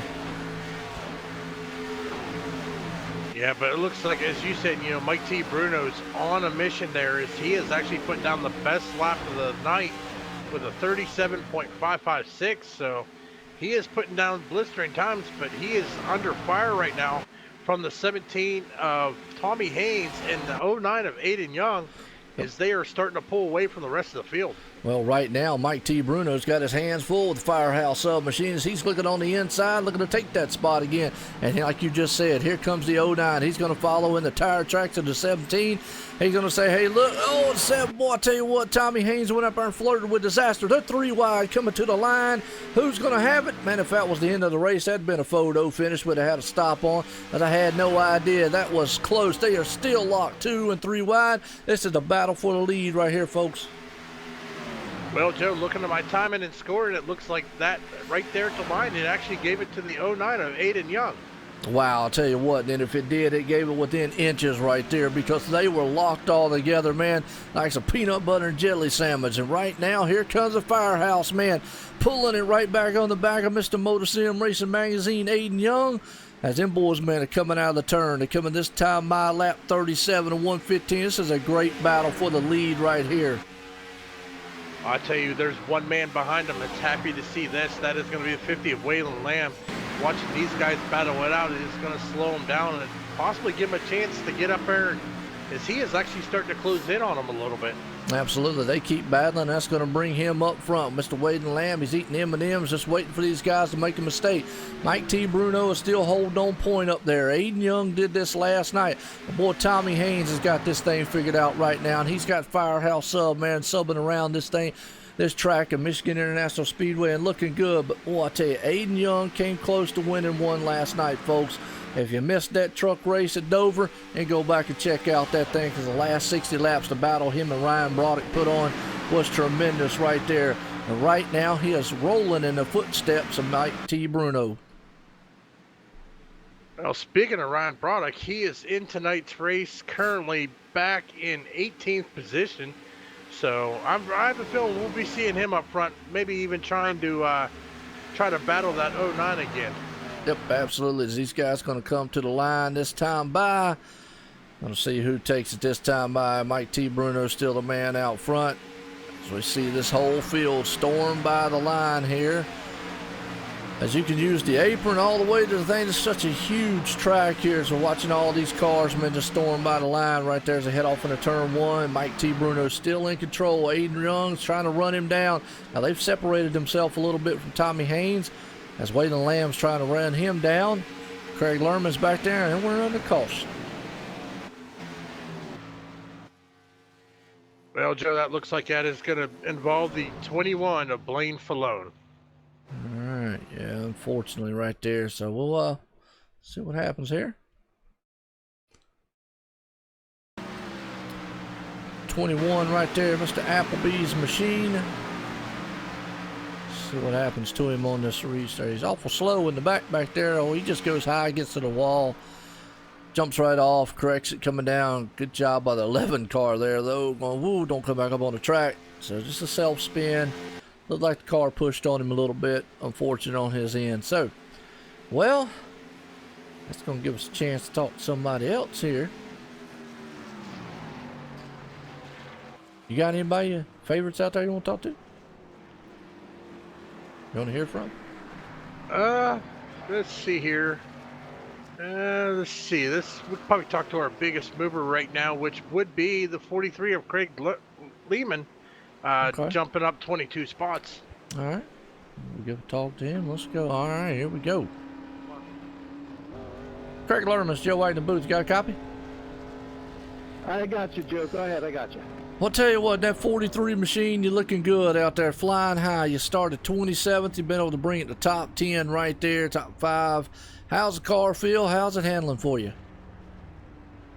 It feels good early. It's getting a little loose later. A lot of competition around me, Joe, at the battle. I hear that. Well, you're definitely doing battle out here at Michigan International Speedway Grand National Series, presented by MotorSim Racing Magazine. It's awesome to see you up front. You think you got enough maybe to pull this thing off at 115?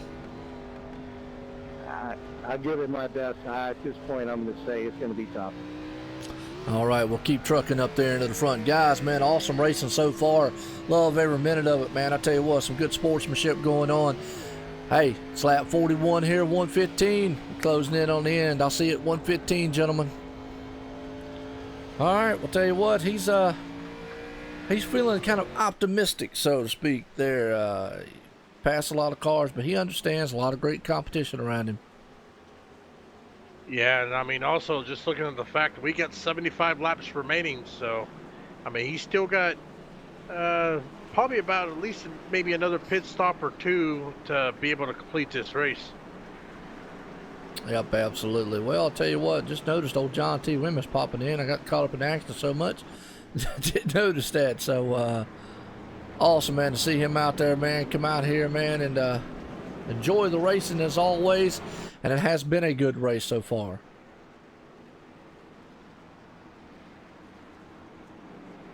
Yeah, it looks like John T. Wimmish is starting to spam your chat a little bit. I think he was a little angry at you that you didn't acknowledge him earlier, Joe. Well, he said his phone was messing up. Might see some multiple posts. Probably got connection things. I tell you what, another mover, Chris Baines. Boy, he's come from 25th up to 3rd right now. Yeah, that's 22 spots there to be in the top 3. So, I mean, we did see him moving through the field. He was getting around those cars pretty easily. You know what? Light's still on the pace car, so you can't get a talk to Chris Baines. Big track here. Chris Baines, Joe White in the booth. Got a copy?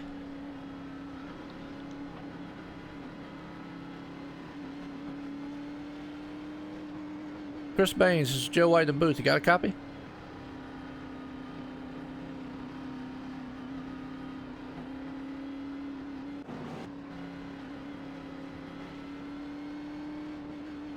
Y'all able to hear me, Brad? Yeah, I can hear you, buddy. I don't know who you're calling for, though. It keeps breaking up every time you're calling for somebody. Oh, I was just seeing if Chris Baines was around. Oh, well, yeah, I'm right here, my man. How you been? How you doing tonight? I'm doing pretty good. Well, you looking good. You the man's looking good out there on that track. You came from start at 25th, currently sitting at 3rd. So real quick, how's that car feeling out there? Man, I feel like I'm driving a Cadillac, Joe. Honestly, I tell you what, this new build here, I like it a lot. Our first time out here for the 1.5-mile track, this thing drives really, really well.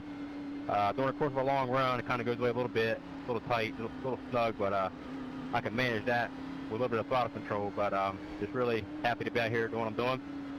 Well, all these guys, man, are really, really good, and I feel like that I got a lot of good competition around me. So we're gonna go back green here and see if I can't get this lead from old Mike. Try to still bit. Well, absolutely. We're looking good. Gentlemen, man, like I say, lap 115. See you there. Good luck, gentlemen, out there. All right, yeah, he's seemed pretty confident out there. I just happened to notice him coming up through the field, and I tell you what, Christy, hey, hopefully this thing goes green to west. So if not, we will get a talk with old John Barron out there. Talking about the number 69 machine. Yeah, sometimes, man, we kind of get lost in what's going on. And Kenneth Jan's looking good out there. He's sitting in 8th spot so far, Dave. Yeah, we're seeing a lot of guys coming from the back of the field here. 43 laps remaining, 42 once we go back green flag racing. I'm just kind of sitting on the edge of my seat here wondering who's going to be the winner here on lap 115. Yeah, because it is anybody's ball game. These guys got spread out earlier, but they was doing a tremendous job up front, and a heck of a battle between the 3 cars there. Mike T. Bruno, Aiden Young, and Tommy Haynes, and now Chris Baines is the man up there on point, looking very good. So it's anybody's game right now. As pace cars coming out of turn number 4, about to set these machines a-sailing again here. Going to be lap 44 of 115. Here we go, folks. Going to let them go set sail as they're going to storm past the start-finish line. Pace cars in, and they'll slowly make that march towards the green flag here in just a second. Hammer down Mike Bruno through the gears as they cross the start-finish line, and you hear the thunder of V8 power as these boys pull it off at Michigan. This is the home, man, where Detroit's at here. This is the Motor City, almost close to it. Motor City State, might as well say. Michigan International Speedway here for the Grand National Series presented by MotorSim Racing Magazine. Look at Waylon Lamb on the inside there of Tommy Haynes. Yeah, but look, right behind him is, it looks like Jason Burgess is looking to his inside there in that 23 Monster machine. But here comes the 50 back as they were thinking about going 3 wide just a little bit there. Yeah, it did. Boy, Waylon Lamb, he had to let out of it just a little bit as Jason Burgess clips the nose coming down there to take that spot away from him. Burgess has been able to pull it in the top 5. Waylon sitting right there in 6th. Craig Lerman 7th. Tommy Haynes still maintaining 4th right there. Chris Bain still in 2nd as he was able to power by Aiden Young. Aiden Young sitting in 3rd. Mike T. Bruno's 11th. We got a car, Robbie Buckner. Boy, he goes off. Now, it's not probably going to trigger a caution, but we saw it live back there. So, yeah. That was actually the 77 of Cody West that kind of got loose. Yeah, he got loose there, spun it down, got it below the white line, was able to keep it off the track, and they stayed green flag racing. You know why I said Robbie Buckner? Because that's a paint job he normally uses, is the Rose's machine. They're playing all kind of tricks on you tonight, aren't they, Joe? They are, man. They're messing with me. I'm telling you what. Well, the one trick that they are playing out here is definitely looking good and fast flying around this track. Look at Eric Tess, the Iceman from the Neverlands. Boy, I tell you what, you want dedication, Dave. Here's dedication. The man's 5 hours ahead of us over here in the States. But he runs Sunday night, Monday night, Tuesday night, and he's going to run it. Well, he normally run Wednesday night. We're off this Wednesday, but he would normally run that too. Comes out here constant professional and able to do it. Right now looking good. He's in 12th. He was way back in the 20th earlier on, so he's methodically making his way to the front. Yeah, after starting on the 5th, he kind of went to the back of the field, but as you said, he has made his way back up into that 12th position as he is trying to gain some traction there on the 99 of Ronald White, as he is just kind of riding in the draft there, just kind of riding here in the early stages. It's been about 7 laps since they pitted under caution. So the tire wear might start actually taking effect here. So we may be seeing some guys. Oh, he slides up and makes contact with the wall there a little bit. Oh, yeah, he does. That was a 32 of Ryan Broderick. Ouch. Well, Spence Thompson looks like he's made some also. Zach Lingard right there in front of him. The 32, Ryan Broderick. You're right. He's right there a minute. The tire tracks up Eric Tess. So those guys, man, right there. Now, the one thing I noticed, like you were talking about the dust earlier on, and I'm wondering if some of that, maybe the track conditions right now might not be the best. I know it'll come in as they go on, but I'm just wondering if it's a little slick right now. Yeah, taking a look here, it could be possibly, because it looks like a lot of these guys are electing to run that higher line there through turns 1 and 2 and 3 and 4. So they're kind of riding the little high line, so that's getting them to kick out a little and kind of flirt with that outside wall. Yeah, it is. A lot of dust up there, too. We're seeing if they get up too high, they get in a, they call it the marble, so to speak, and you get out of the racing groove here, definitely lose traction. So, it'll be awesome. And I'm reading on what John, that'd be like NASCAR on Fox and on NBC collaborating to call a race. That is a good point. I didn't think about that, John. That would be very true. Well, the good thing is we're all friends here, Joe, so I'm sure if one night you're off, you never know. You might pop over on Dre Broadcasting. There you go, man. Well, I helped old Shul out the other night. I didn't have nothing going on. Stayed up there helping out. Me and him had fun doing it. Right now, what's fun, Aiden Young up here is giving Mike T. Bruno all he can handle in that 09 machine right there. A MotorSim Racing Magazine. You're right, folks. We're here live. YouTube, Facebook Live, Twitch, Twitter as always. OSR Network. But I got, man, Dave Everly from Dre Broadcast up here in the booth from me. Hey, you're right. Who does that? Who's ever heard of doing that? I mean, it is like Fox and NBC coming together. So, well, OSR Network and Dre Broadcast coming together to bring you the Grand National Series presented by MotorSim Racing Magazine at Michigan International Speedway. Right now, we got a good battle for the league here, Dave. Oh, most definitely. Aiden Young is definitely filling that mirror of Mike T. Bruno.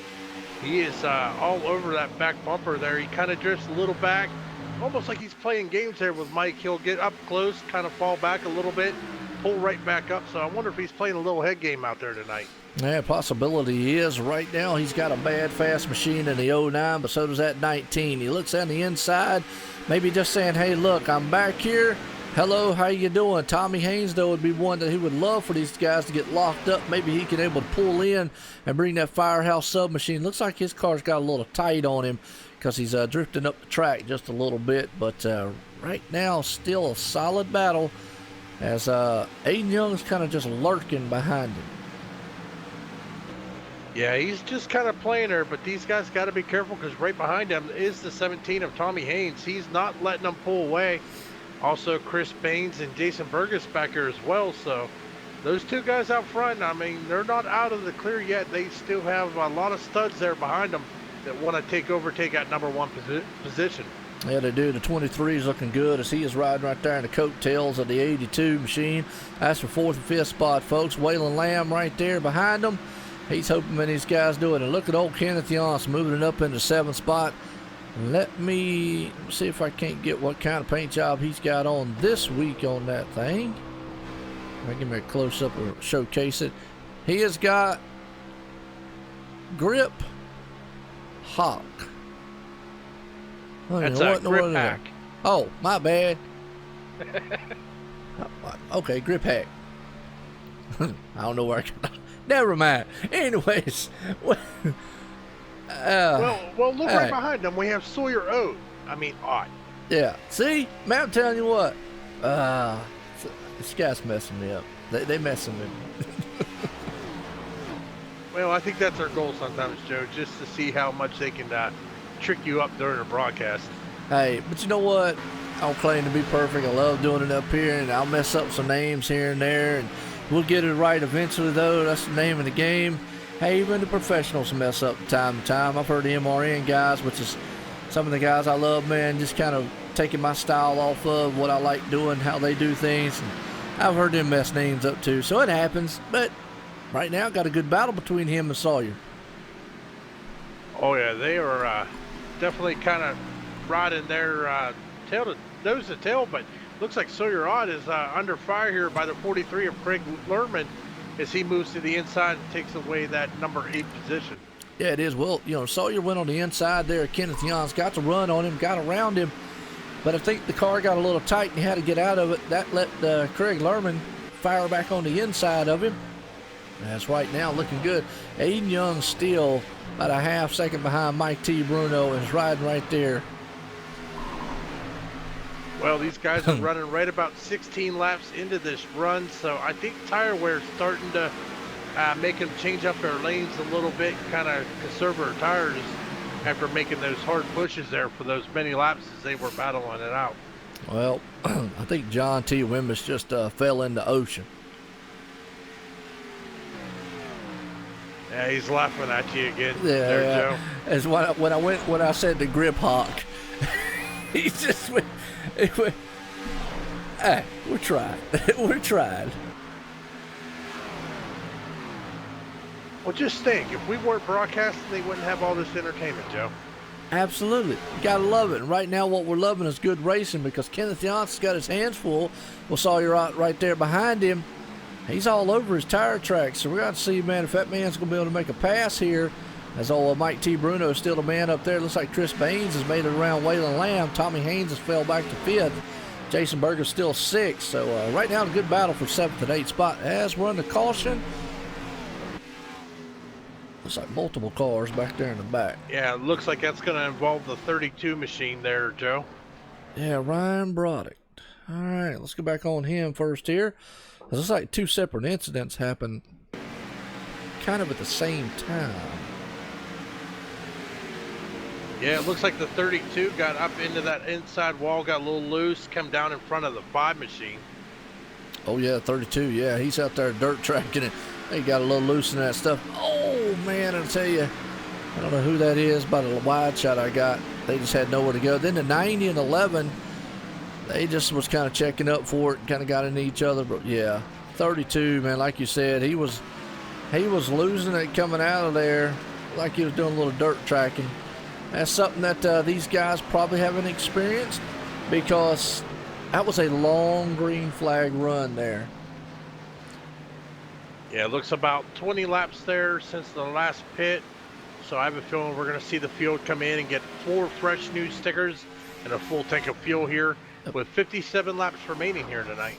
Absolutely. Well, as we said we was going to, let's get a talk with good old John Barron, the number 69 machine, MotorSim Racing Magazine. All right. John Barron, this is Joe White in the booth. You got a copy?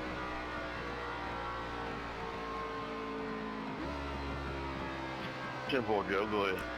Well, John, I tell you what, look good. That number 69 Motor Sim Racing Magazine. And just Christy out there said, hey, I want to hear from John Barron. And I said, not a problem. How you feeling out there in the car tonight, John? I'm feeling all right. Just trying to hang in there and learn something from these guys. Well, I hear that. I'll tell you what, right now, how does the car feel to you as opposed to what it used to feel like out here on the track so far? Oh, much better. It was very slippery before, but feels a lot better to me out here now. Oh, absolutely. Well, I'll tell you what, good luck out there. Think you got anything for him here at lap 115? We'll see what happens. And hello, Christy.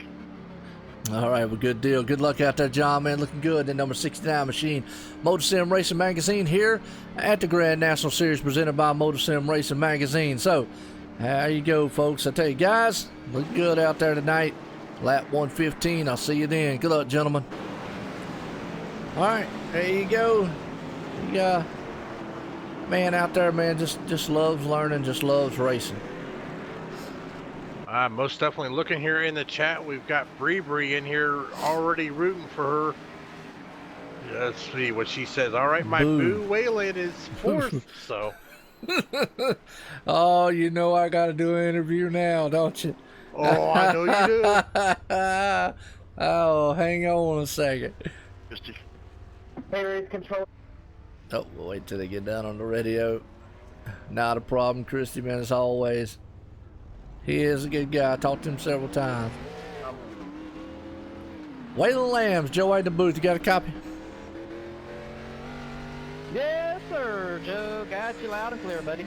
Well, I tell you what, out here and there, you're looking good in that tribute car, old Kurt Busch out there, Kyle Busch, excuse me, out there in the M&M's machine at number 50. But also, you got a person in the chat out here that says, man, I'm out here pulling for my boo Waylon. So how you doing today there, boo? Oh man, yeah, I'm at the Bree out there, but yeah, I'm doing good, man. This car is definitely a lot different than it was in the prior update. These things is tight, man. I don't know if I got the wrong steering ratio or what, but they're definitely nowhere near as loose as they used to be. But man, this is a good race so far. I'm pretty sure it's fun to be calling up in the booth. Oh, absolutely. Good race so far out there. Guys doing a tremendous job. So, I mean, like I say, obviously it's feeling pretty good to you. You think you got enough to bring it home here at lap 115? I don't seem like the short run car tonight, so I think I may have something. This thing goes like for a whole fuel run. I may have something, but on the short run, man, Mike and Aiden's look pretty unbeatable. But it's going to take me a good 25, 30 laps to be able to do something. So we'll see what happens, though. All right, well, I'll tell you what, like we say, boo Waylon, Waylon Lamb out there's whole Bree out here is talking about. She's rooting for you, man. Bring it home in the number 50. Gentlemen, good luck out there. See you at 115. All right, there you go. I had to do it, man. I had to. Oh, just to hear the driver's chat on that one. Well, you get to hear all that. I got it turned off right now. Probably a good thing sometimes. Oh, Lord, that was good. But that's what I like seeing, man, Dave. I know you do a lot of them, but I love seeing that, the interaction between the family members, the wives, girlfriends, significant others, whichever one you want to call it, coming out here. It's awesome. Oh yeah, I mean it's one of the high points of me doing a broadcast. Just seeing, you know, the husbands, wives, boyfriends, girlfriends, brothers, sisters, moms, dads. I've even seen great grandparents in here watching their great grandchild racing. I mean, being able to bring them the ability to watch these guys wheel these machines around a track is definitely just awesome. Yep, absolutely. Well, Waylon, thanks on the new nickname. I don't have a speed cam for this one. Sorry about that, John. Don't have one on this track. I was just looking for that just to see. So, got some unique shots for here, though, but speed cam's not one of them. You know, Joe, I think maybe if me and you put a little time together, we could paint a special car there for Waylon. Name it the Boo Machine. There you go. Waylon, we call it Boo Waylon Lamb Machine or something. I don't know. Waylon Boo Lamb. There we go. Instead of the Mystery Machine, we have the Boo Machine. Yeah. Oh, that was good. You know, as soon as I saw that, I had to do it. I had to do it. Oh, I kind of knew it was going down that road. Well, you know, he's looking good. He's going to start in second right here. Mike T. Bruno's going to be out front. Aiden Young's right there in third. Chris Baines still in fourth. And Jason Burgess has been able to pull it up in fifth. So right now, this has been a dogfight of a battle going on out here at Michigan International Speedway. For this one here, it's going to be lap 115. Coming to lap 115 here is going to be the total number tonight. We're coming to lap 64 here as these guys, man, about to set sail and put the hammer down. And these are awesome powerhouse machines. Looks like the build out here is definitely a good one. These guys are looking like, man, they got some good, clean racing here. Definitely a big drag. And the pace car's coming out of turn number 4 here. Set sail. We're going to hear them come across the line. Dave, listen to them motors roar, man, as they come up to speed, hammering through the gears as they storm past the start-finish line. Dust a flying, rubber's going off there. Boy, I tell you what, the smell, man, of high octane right there, flying in turn number 1 as they're setting sail. Mike T. Bruno's out front, Waylon Lamb second. Boy, he comes right down the front nose of Aiden Young as they storm out of turn 2, heading down the backstretch. Yeah, most definitely there. The 09 of Aiden liking that inside lane, but he just cannot get up there to the inside of Waylon. But actually, it looks like he is going to get to the inside and take away that number 2 spot. But here comes Waylon. He is going to battle back on that outside, not quite giving up. No, he's not. He's on the outside, and he's going to fire for everything he's got. But boy, Aiden Young's got one bad, fast machine, and that MotorSims Racing Magazine machine there. As he's on the inside, he's got Chris Baines to worry about. Boy, look at the run that the 82 machine gets on Aiden Young as he's going to try to go on the inside. He's able to get a good momentum run down the backstretch. They are too deep. We go back here to Jason Burgess. He's got a good out view mirror here as he's coming right here. He's going on the inside of the 50. Man, we are 2 set double file. I'll tell you, somebody it's liking this is that Mike T. Bruno. Seeing these, contact there. It is going to go down. And that is Waylon. Oh, and a scatter of machines involved. Yeah, unfortunately right there, Waylon Lamb got into that one. Let's go back on the replay here and see exactly what happened.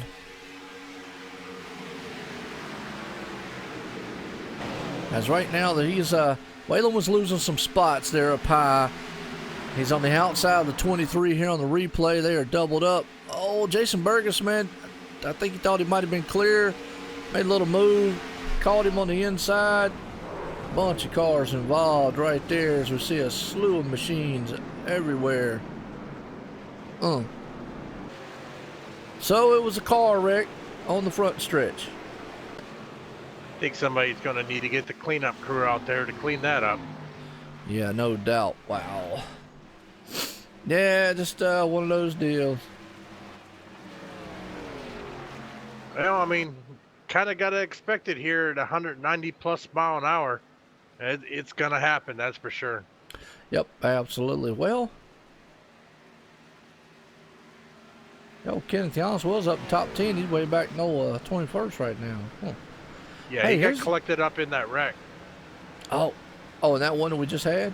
Oh, okay. Ooh. Yeah, he got got some front end damage. Oh, I didn't see that. Well, I tell you what, there's another guy's made some moves. Saw you right. Let's see if we can't get a talk with him.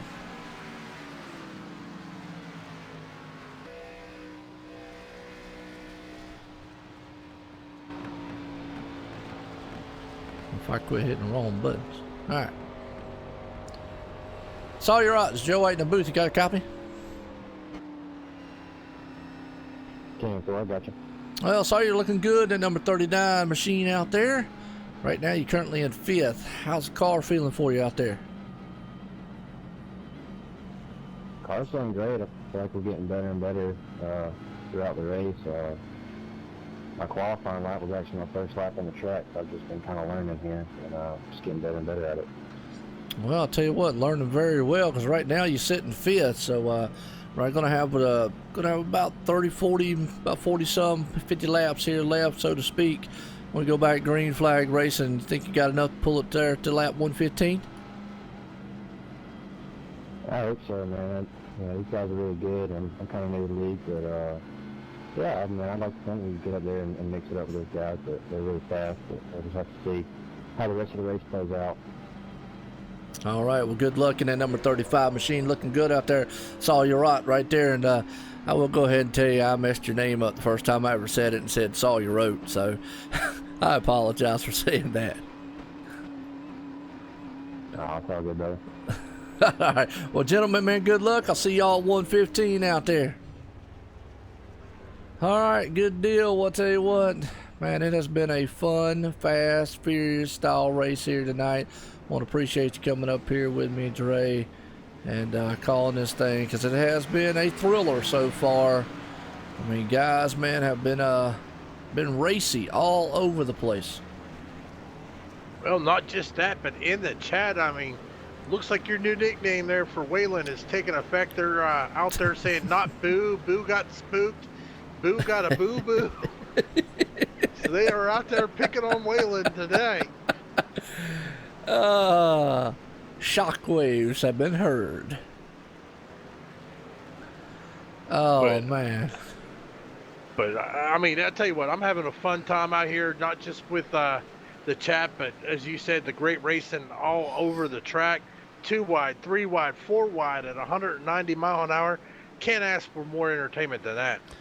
Yeah, no doubt. Right now, these guys, man, are putting on a good show here at Michigan, and it has been a very good one here in the new build with the new car. We call it the B car in iRacing, actually the Xfinity style car. We're here at the Grand National Series presented by MotorSim Racing Magazine. And folks, hope you've enjoyed it as much as me and Dave have. Well, they're keeping the chat lively, so I think they were out there just enjoying the whole atmosphere of tonight's race here at Michigan International. Yep, no doubt. They are. They're definitely chatting up a cool breeze and been able to get a little bit. And you're right, rally cars coming, and they did release that Ford GT and that Ferrari. Gotta check out one of them machines. I like some road racing. That's some bad fast. So it's John Wimmis out there. It's D-Day or Boo Day. Either one. Hey. He put down a boo bomb. I don't know what happened out there. His car just went boom. I did like that reference Danica Patrick used that one time. Boom goes the dynamite, man. I liked that when she said that. That was cool. Oh, most definitely here. I just, you know what, Joe? I just can't grab my hand around this of who's going to win this race.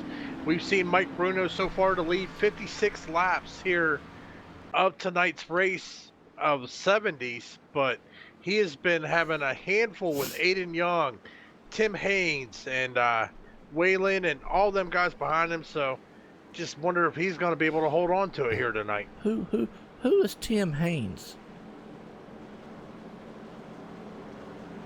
Did I just mess that up? Yeah, who's Tim Haynes? Is that a newcomer? Or is that like a ghost car? I'm just wondering. Oh, Tommy Haynes, leave me alone, Joe. Starting to sound like me. I'm rubbing off now. Oh, I'm starting to rub off. I'm sitting looking at my chart, man, going, you see something I don't see? Joe. I did. I looked and going, because when you were, I was going, I see Chris Baines, Aiden Young, spends time. Who in the world is Tim Haynes? That was good. I like that. Hey, at least they both start with a T. There you go. Well, that's a new name, man, for old T. We'll just call him T. Haynes. How's that? Oh, well, Mike T. Bruno's up there. Chris Baines going to start in second. Aiden Young. Now, look at old Spence Thompson. That's the champ in the truck series. He's been to pull it up there in fourth. Jason Berger sitting there in fifth. Man, as always right now, you're right. It's not over with yet. Mike T. Bruno definitely got some company up there, and we get on a long green flag run. You got to look, Eric Tesh is up there too in the top 10.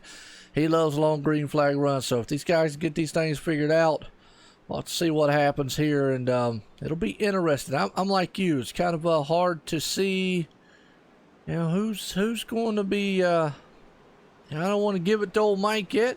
He's got a lot of hungry lions behind him right now. Well, you know, I just stood corrected because according to John Wimbish, you call him Tommy Jones. I did one time. I did. I did. He was beside somebody with a Jones on the end, and I ended up saying Tommy Jones, and I don't know why. And believe me, I've messed up everybody's name. I've even messed up my own name. Yeah. Well, here we go. One thing these guys are hoping not to mess up is this restart. They hammer through the gears, green flag in the air, lap 72 of 115 involved as they come across the line, storming across the line, heading into turn one. Mike T. Bruno gets a good jump. Aiden Young, not the start that he wanted because Chris Baines, he fires off in second. Behind him, Spence Thompson and Jason Burgess. They are double set right there behind them. Yeah, and you can't count out the 35 of Sawyer Ott. He's back here in that mix as well, as they are side by side still with Jason Burgess and Spence Thompson. Yep, absolutely. Right there, Aiden Young's doing everything he can as he's got old Jason Burgess on his back deck lid, holding off. Boy, look at them cars fan as they come through the field right there. Boy, the run that Aiden gets on Chris, and he takes it, man, to the left side real hard and will take over second spot. He is coming after the 19 machine, like you just said, but boy, don't count out the 89. He fires on the inside. They are double timed all the way back behind him to 23. They're coming down the back stretch this time. This lap, they're going to go 3 wide set coming into turn number 3. Well, it could be disaster, but these drivers know what they're doing. It does look like they're going to go back here into double foul here as the 82 machine of Chris Baines kind of backs it down instead of trying to take it 3 wide. Yeah, they do. One of the man who's loving this right now is the man out front, Mike T. Bruno, as they come across the line. This time by, they are still stacked door to door, coming into turn 1 out of turn number 2. Back down the bad stretch, we're under caution.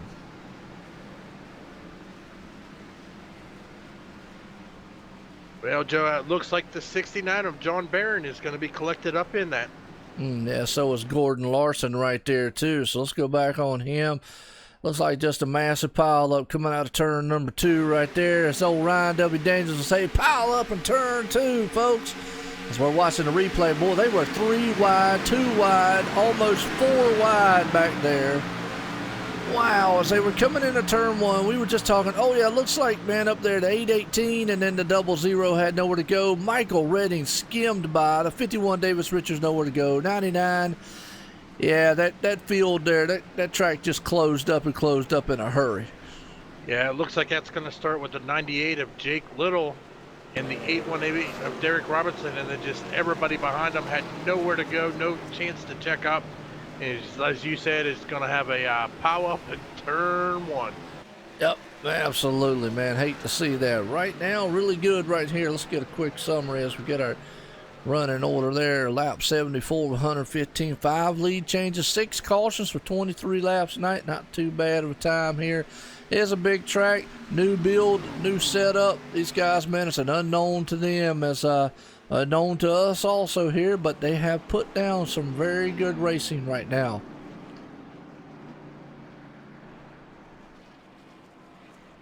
Yeah, most definitely here. We are currently on caution 6, 40 laps to go.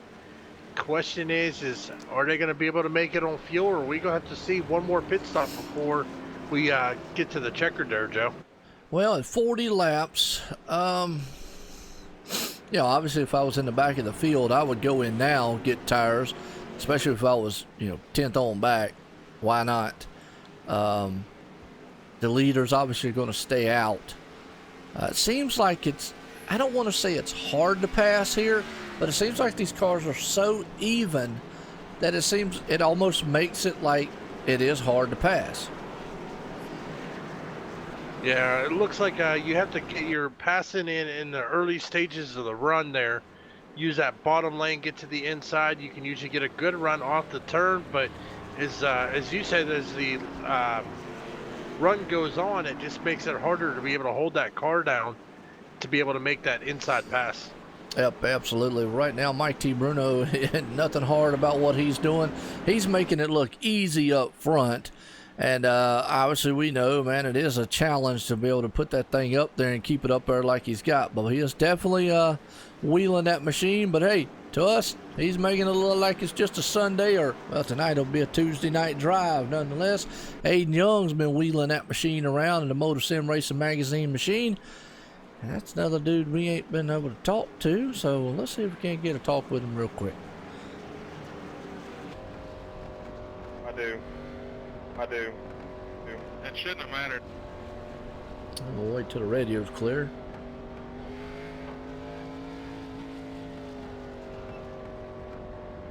Aiden Young's your way in the booth. You got a copy? What up, Joe? Well, I'll tell you what's up with you? You're sitting there in second spot in the 09 Motor Sim Racing Magazine machine. How's that thing feeling out there? Well, the car's feeling pretty well. It's freaky fast and just trying to keep the fenders on it. Well, absolutely. You definitely got all the fenders, all the lug nuts, and all the wheels and everything. We definitely want you to bring the steering wheel home on that thing tonight because it's looking good. Do you think you got enough of that 19 machine, though, up front? We might have a little bit on the long run, but short run speed, he's killing us on short run speed. All right, well, I'll tell you what, you got a little bit of get on a long green flag here. It'll definitely be a long way to lap 115. Good luck out there in that 09 Motor Sim Racing Magazine machine. Guys, we're here, Michigan International Speedway Grand National Series presented by Motor Sim Racing Magazine. And as always, good luck. I'll see you at 115, gentlemen. All right, there you go. He feels like he's got a better long run car than a short run. So if he gets on a long green flag, he might have something for the 19 out there. Well, taking a look here, Joe, looks like your prediction was right because it looked like everybody from 11th position back came in and got some fresh stickers and a full tank of fuel, while the top 11 guys there decided to go ahead and, or top 10 decided to stay out and take the track position. Well, and it might pay dividends as the run goes on. If we get into a long 20, 30 lap green flag run, yeah, that's definitely going to play into a factor, especially if you're able to save tires and manage tires well. You'll be able to come right to the front with that. If what we're thinking, you know, those front runners, if they can't make it all the way, because last time they pitted probably was, what, about 15, 20 laps ago, so to speak? Maybe 10? It would be 10 laps ago. Yeah, so it's about 10. So they're going to have to go, what, 50 laps on fuel and tires. So that's a long way. Yeah, that's definitely true. It looks like they are coming here to get to 1 to green. We are currently 38 laps remaining here at Michigan International Speedway.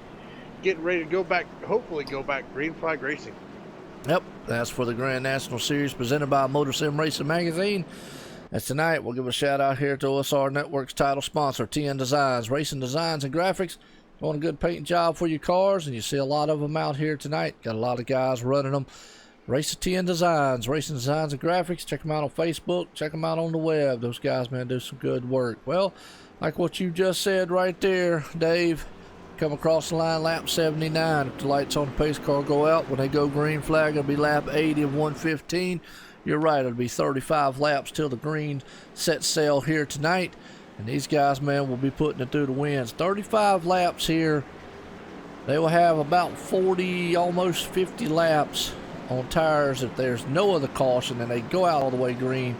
That's going to be a tough tell. The guys, like we said, are pitted now. They might be sitting pretty. Well, as you said, though, I mean, we got to keep an eye on the guys 11th position back, starting with the 50 of Waylon Lamb, all on fresh tires and stickers. So we got to keep an eye, especially if we get, as you said, a long green flag run here to the checkered. I mean, we could see those guys definitely move back up front here with those fresher tires. Yep, and another thing, they got to be patient doing it because it's very easy with fresh tires to run up on a slower machine and then get yourself into trouble. So Not only do you got a bad, fast machine, and I always said, we got bad, fast drivers and bad, fast machines out here on a bad, fast track tonight here, guys, and one heck of a race going on as we're getting set here to go back green flag racing, and we're going to be trucking around here Michigan International Speedway. Folks, I hope you've enjoyed it. Appreciate everybody coming out because we're about to try to settle this thing here at a huge super speedway style, the Michigan International. As a pace car ducks off on the pit road, it's going to set sail. Mike T. Bruno's going to hammer through those gears again. 1, 2, 3, and 4. He takes off. Green flag in the air, going to be lap 80 of 115. Like we said, watch the guys in the back with the new tires. They're going to come to the front, man, storming, man, like some mad men. Right now behind them, Aiden Young's got the champ, Spence Thompson, side by side, wheel to wheel, going into turn 1. They are dual threat all the way back. Yeah, it looks like Aiden's going to go up high a little bit. That's going to let Spence Thompson take over that number 2 position. But look here comes the 35 of Sawyer Ott. He is going to look to the inside of that 09 Motor Sim Racing machine, but don't think he's got quite enough to take it away from Aiden. Yeah, just don't have quite enough oomph in the DeWalt machine right there trying to flex his muscle. Boy, Mike T. Bruno out front. He's going to have his hands full with Spence Thompson as he's trying to pull right up on the back deck lid. But here comes Aiden Young. He says he's better on the long runs. Usually he does. He backs out of it and comes. Don't count out the other drivers behind him. Chris Baines is coming. Sawyer Ott right there. You also got Craig Lerman put power in that machine up front. Jason Burgess, Waylon Lamb has already moved up to 8. Like I said, those tires are paying dividends right now, and he is bringing that 50 machine to the front. He's bringing it, Kyle Busch, and the M&M gang along to the front. Yeah, he's now moved up into 7th, so he has gained 4 position in 2 laps with those fresh tires. So it looks like maybe it was a smarter move coming in and getting them tires. Yep, absolutely. Got a battle for second spot right there. Aiden Young on that long runs is able to run these cats down, and he moves that 09 machine back in the second spot. He might be able to track that number 19 who has been the class of the field all night long. He might too if he can get a long green flag run. But folks, keep your hats off. We got Boo Lamb coming to the front there in the number 50 machine. That'd be Waylon Lamb, by the way, out there. He's got this cheering crowd going on out here in the chat. He is bringing it up there, marching to the front. He's up to 7th spot so far to number 50. Looking good out there in Michigan. Yeah, right there behind Waylon, you do have the 96 of Eric Tesk. They're sitting there running Jason Burgess back in 9th. Michael Redding running 10th. So we still have a lot of studs back there that can make their way to the front here as we are coming up here on 32 laps remaining. Yep, 32 remaining this time by lap 83 of 115. You're right, Eric Tess is right there behind him. Mr. Evil Knievel himself, 49 machine of Michael Redding, looking good. Terry Perry Mason coming through the front here. You have got to be kidding. These guys are still doubled up. Here comes Tommy Haynes bringing the Firehouse submachine to the front. He's on the inside of Kenneth Yance. Well, at least this time I didn't call him Timmy Haynes. Yeah, there you go. We'll just say T. Haynes coming to the front. That sounds pretty cool. Sounds like one of them rappers. Oh, Jason Burgess, man, he got loose coming off the turn. Had to check up. Perry Mason, boy, really good evasive move on his end to avoid him. Could have been disastrous, but the 23 gets another run. I tell you, there's some good battling going on back here in the back. Yeah, I mean, it's almost like they're battling for the win here, but they are just trying to get those positions. As we said earlier, they got to get them quick and early in the run because as the longer the run goes, the harder it is to make that pass. Yep, and you're talking about pass right now. Mike T. Bruno is breathing on fire up front, but he has got a young gun behind him. That is Aiden Young right there. And that 09 Motor Sim Racing magazine, he has tracked him down and is rolling. Look at the run he gets going into the turns right there. Thing about it is Mike is using the lane that he possibly needs going around this track, so he's going to have to find another way to get around him. Well, we saw Aiden do that last night in the truck race there. I was watching as a spectator. He was running his line, but he was running the line that the gentleman in second needed to be able to pass. And basically, Aiden made him try a different lane to be able to complete that pass in the truck series. Yep, right now he's probably going to have to hope that Mike T. Bruno makes a mistake, because here you got to be up above that black line right there where Mike Bruno's putting his left side tires at. That's where you want to be. Perfect way around here, Michigan. You go below it, you're going to get loose. You go above it, you're going to get tight and head off into the wall. So the perfect spot where he's at. He's going to have to pick and choose his maneuvers, maybe get up there and scare him a little bit and get up on his back deck lid. Make him make a mistake, just like last night. It only took one little mishap there. Aiden got a little tight in the turn. Ryan Broderick was able to get up underneath him. Same scenario here. Good battle for the lead. Good battle for second place also back there. Third place, excuse me. Yeah, most definitely. So our cheering fans there are definitely rooting on the number 50 of Boo. They got yelling "Go Boo" out there in the chat as he has now moved up into the 6th position as he is gaining on the 43 of Craig Lerman, trying to take away that number 5 position. You got that right, bringing that machine to the front there. Him and the M&M gang coming up there as they're looking very good right now. Still a battle, man, going to the front here with Mike T. Bruno. Aiden Young backs off just a little bit to cool the tires. Got a good battle for 3rd and 4th right there. That's between Spence Thompson and Sawyer Ott. And Sawyer's looking on the inside. Don't know if he's got enough to do it. He's got the lane to do it right there. He's just going to need that high side to come up there. That's another thing we talk about, Dave, man. You have to let that car rotate up to the wall. So you can't leave it pinched all the way down. You're going to get very loose here very quickly. The thing about it is, you're right. Here comes the man in the 50 machine. They're going to call him the boom machine right there. That's Waylon Lamb. He's bringing it to the front. The number 6 place. He's all over the back end of Craig Lerman. Yeah, and right behind them, you got the 82 of Chris Baines just kind of watching it. Eric Test, Michael Redding, and Terry Mason rounding out your top 10 as Terry Mason is passing a lap car there. That's going to be the 59 of David Levine. But right behind them, you also got the 72 of Kenneth Yuntz. He is wanting to get up front as well as he is looking for anywhere to make that pass. Yep, absolutely. We're going to check out what I call the dash cam right here. Boy, I tell you what, Waylon Lamb, he was on the outside of Craig Lerman. They came all up on the inside there. Boy, I tell you, Craig had to check up. Waylon's going to take it on the inside of 43. They ran up on Sawyer right there. He must have had to check up big time in the DeWalt machine because they ran up on him double time quick as they're firing off into the turn. Going to be lapped this time by lap 91 of 115. He's got to be very careful on that inside. He's going to make that pass and bring it into the top 5. Waylon is coming to the front in a hurry. Oh, he's got to watch because the 43 there, Craig Lerman is looking to the inside of him now, doing the crossover move, coming here into turn number 1 and 2. Is looks like little contact, but they keep it going straight, so no harm, no foul. But the 50 of Waylon is all the way up against the wall. That is going to slow him down. He is going to lose a couple positions right there. Yeah, Craig Lerman, he got a little tight coming off the turn right there, unfortunately. Another man making his way up there we just saw. That would actually be David Levine. Now, he is obviously several laps down, and Michael Redding been able to push that thing back up there. He is sitting in 8th spot. Eric Test sitting right there in 7th. Craig Lerman 6th. As old Aiden Young, he's still a half second behind our leader, Mike T. Bruno. Don't know if it's just by design. He's trying to hold down or what. Maybe cool those tires off as we got a car smoking. You sure it ain't a crop duster there, Joe? Somebody out there, man, might be. I think it's Robert out there. I mean, he said he does it for a living, so maybe he's just out here trying to kill all the bugs for you. He is out there spraying for bugs. Shame on him. He got a bug machine happening. Somebody needs to tell him we got a race going on here, an exciting one at that. Yeah, in line, because right now Mike T. Bruno is the man out front, Aiden Young 2nd.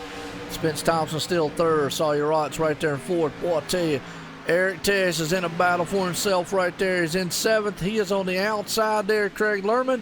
He's going to be able to battle coming down the back stretch here. He's going to run down Chris Baines if he can. That's another one. Keep your eye on a long green flag run here as we come to lap 94, 115.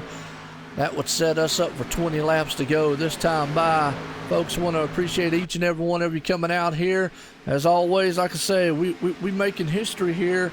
I'm going to say history might not be, but we'll still say it either way.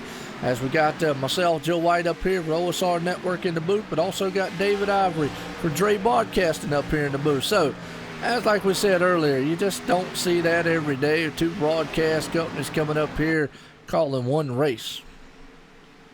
Well, Joe, I kind of got to correct you. My last name isn't Ivory. Oh, Every. There you go. My bad.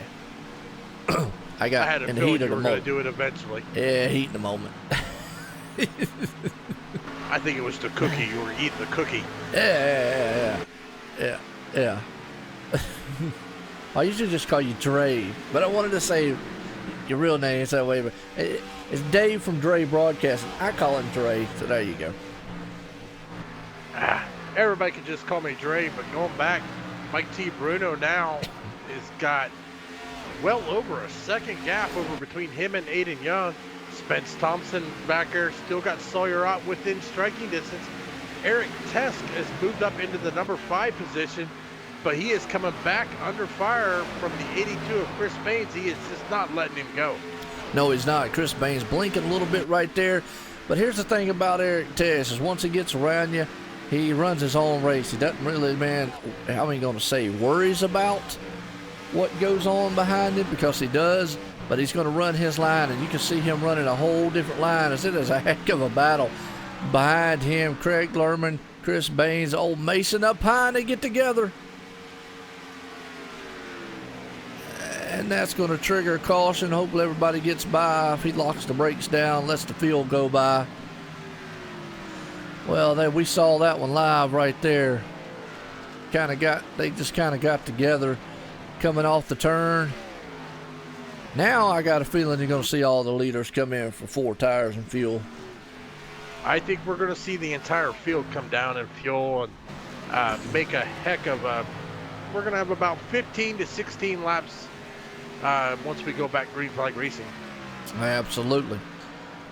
Well, everyone's going to the pits. You're right.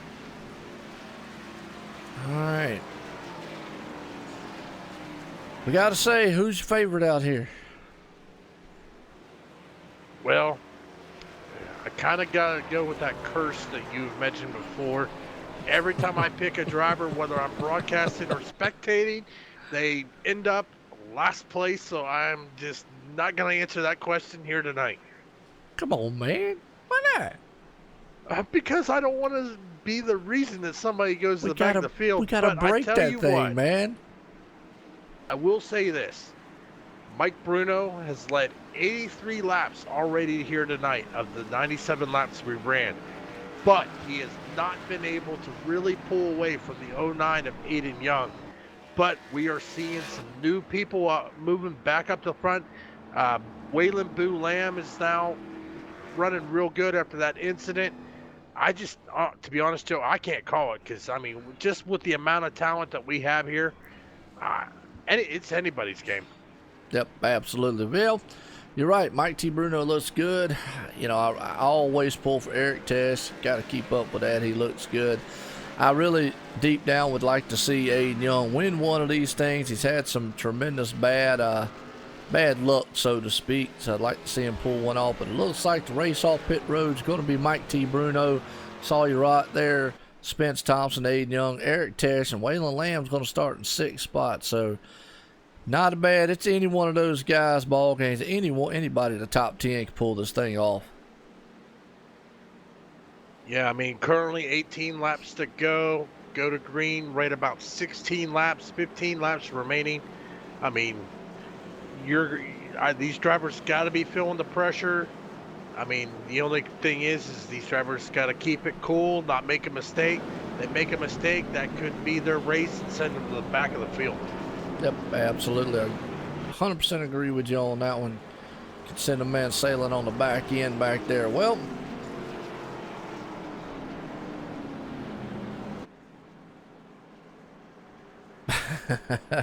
I was reading what John Marine, he don't watch too close, does he? I don't think he does. Yeah. I think you're going to have to start pointing out these rivalries a little bit, Joe, just so he can see them. Check me out on Thursday night, ExtremeMotorsports99.com, the Cup Series. I will definitely show you the rivalry between teams over there. And Ryan W. Daniels definitely knows which ones I'm talking about there, because that's one of them is the Superman, The other one actually would be SRA over there, and Alliance Motorsports is another team. So just to give you a few. Well, we got John Wimbish still out there in the chat. He is reminding us that Bruno did pull off the win in the ARCA series several weeks ago here at Michigan. So maybe that's some good luck there for the 19 of Mike Bruno. Yep, absolutely. And right now he looks strong out there in that sim spec machine. Very good. Sawyerot's right there beside him, and Spence Thompson's right there. Definitely Aiden Young's been very good in the 09. And old Eric Tesh right there too.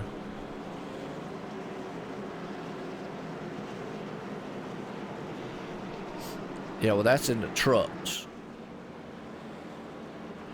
Ryan. I don't do the truck. Dre does the trucks. Dre knows about that rivalry. How's that? I do. I know the one he's talking about. SRA stands for Sim Racing Authority.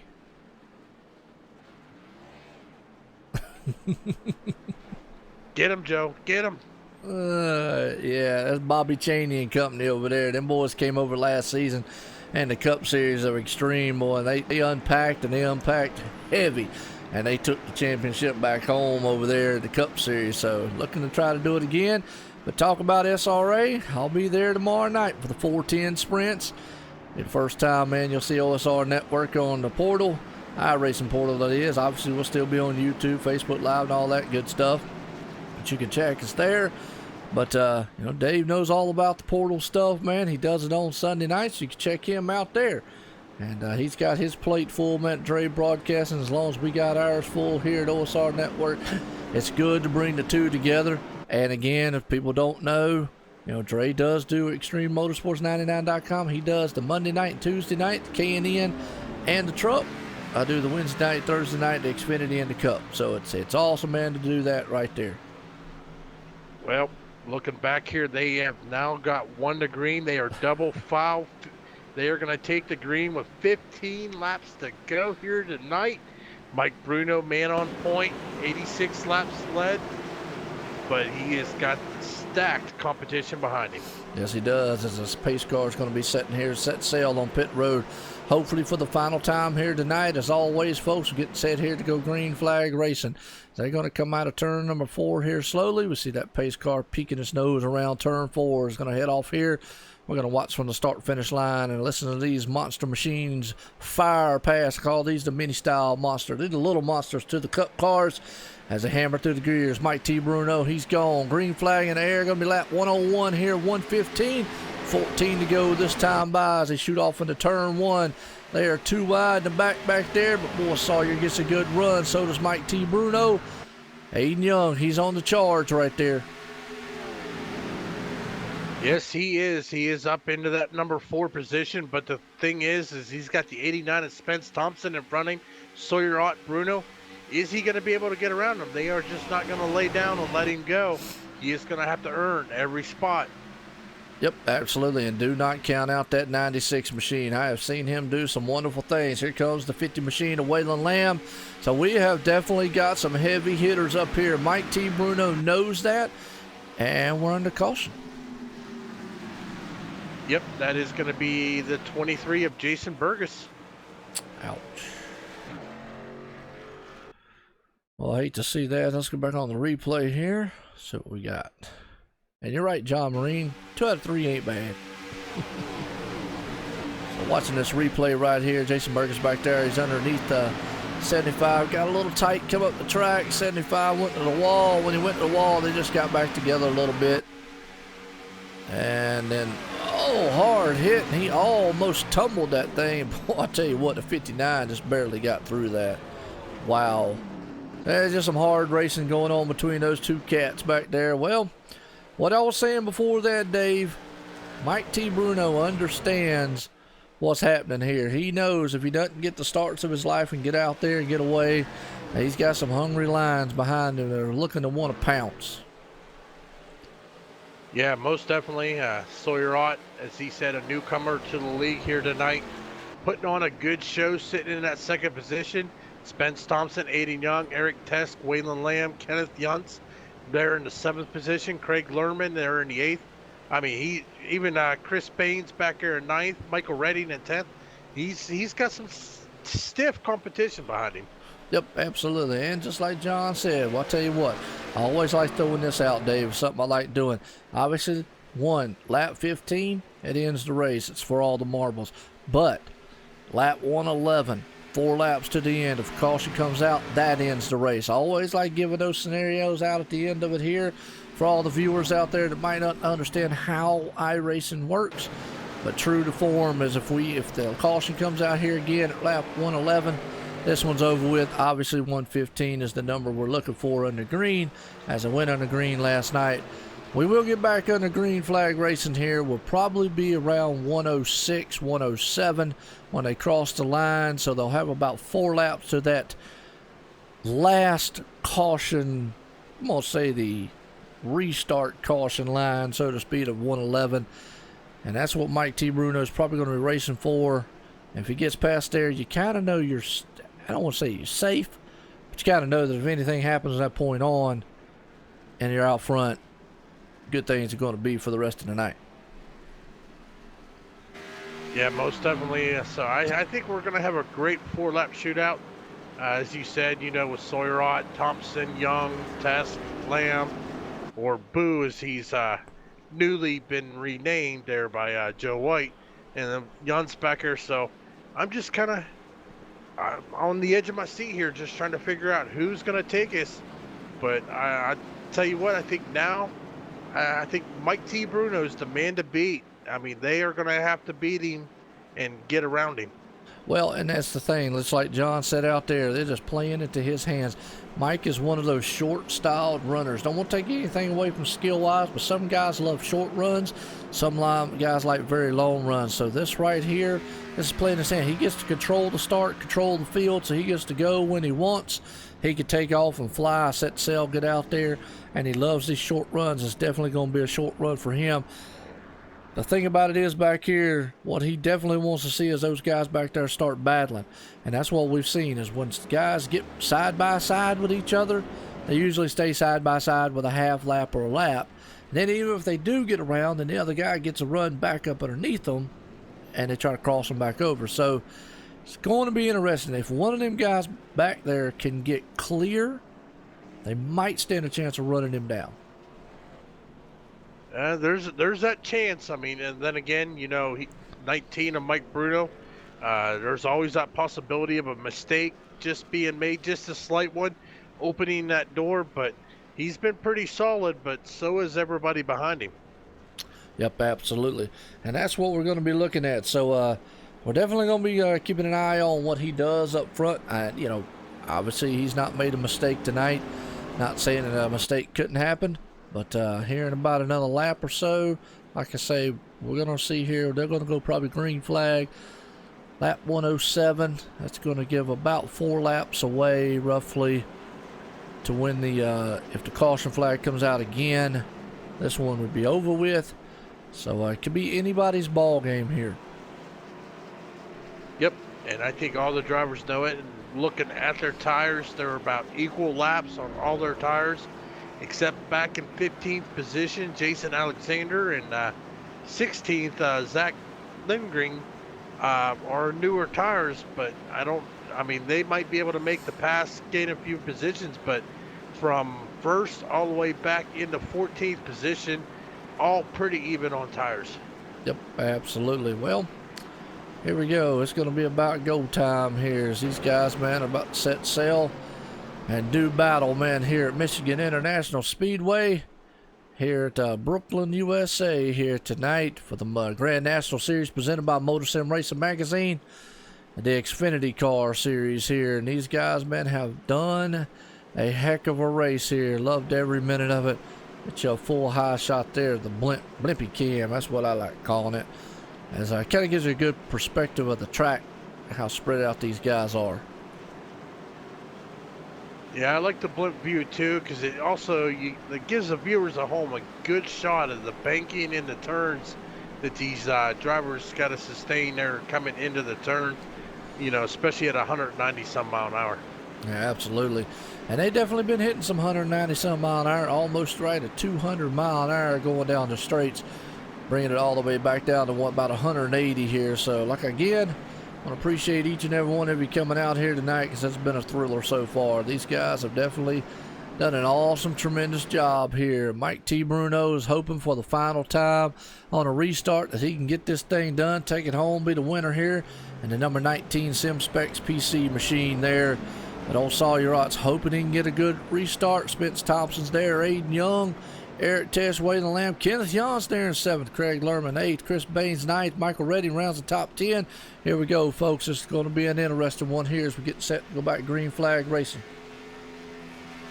Yep, we are going to see an 8-lap shootout here for the checkered flag here tonight, Joe. Absolutely. Well, right here, as they're going to come down the back stretch here, is closing in here on the final laps. It'll be lap 108 when they cross the line. Like I say, two things. Lap 115 ends it. Lap 111, if the caution comes out, that ends it. So keep that in the back of your mind, folks.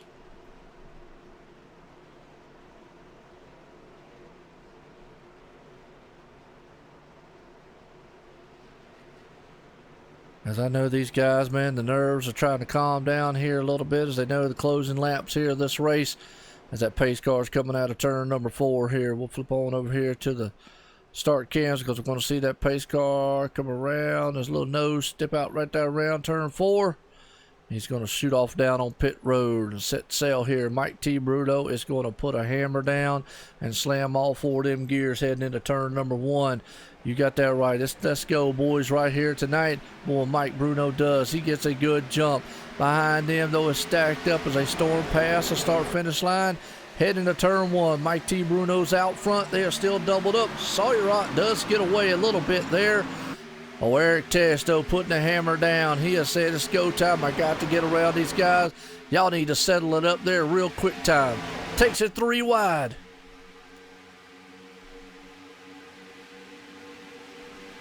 Ooh, got a car, went off into the infield. No caution. Man, look at that 96 machine right there, man. Firing on all 8. Coming around here. Spence goes high. That's going to let them come this time by as they come around. It's going to be lap 109 and 115. Yep, you got the 89 or the 09 there all over the 96's back bumper as he is now going to look to the inside trying to take away that number 3 position. Spence Thompson is going to jump down to give him some assistance, but they just don't have the speed to get around Eric Tesk. No, they don't. Got a car going off in the infield. If he stays on the infield, no caution will come out. Still wouldn't matter that we'd still have a 1-lap shootout. Look at the 96 machine. Bring that thing to the front. The Iceman from the Netherlands is kicking on all 8 cylinders. Mike T. Bruno's going, look, can I just hold it off one more time here or several more times? As these guys, man, he's got a good lead. He's got about a 3/10 over Sawyerot.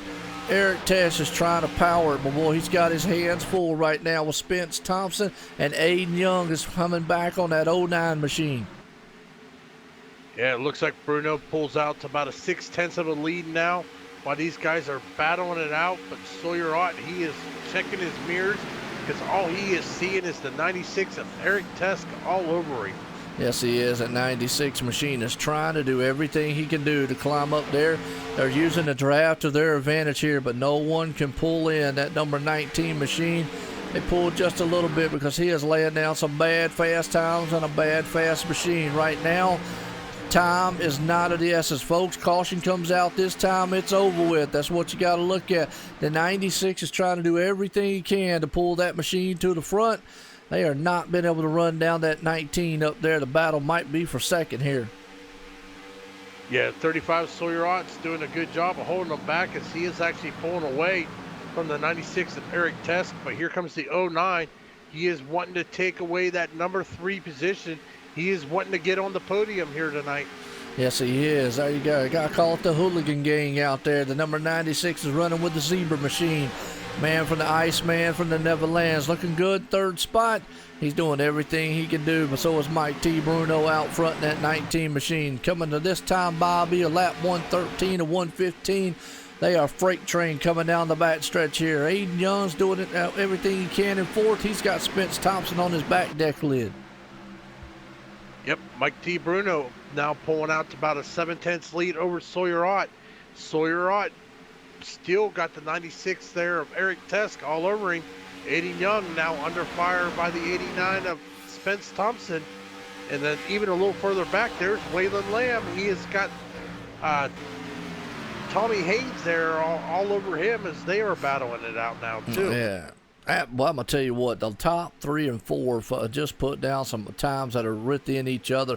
Mike T. Bruno ran a 38.036.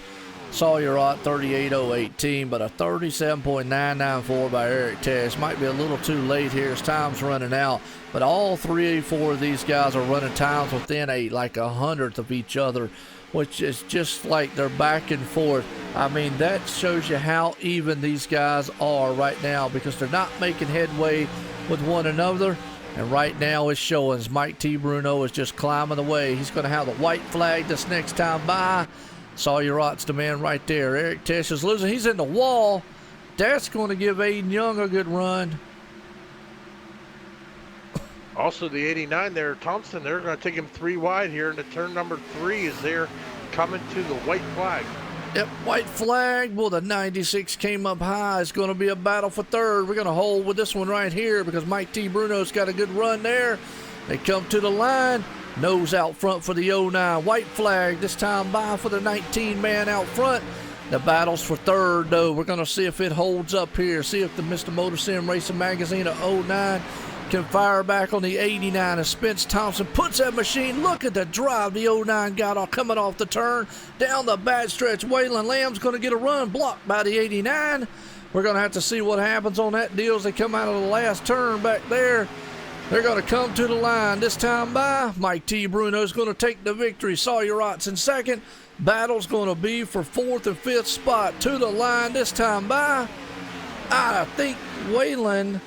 Nope, Spence got him by just inches at the line, Dave. Don't get no closer than that. What a heck of a battle all through the field.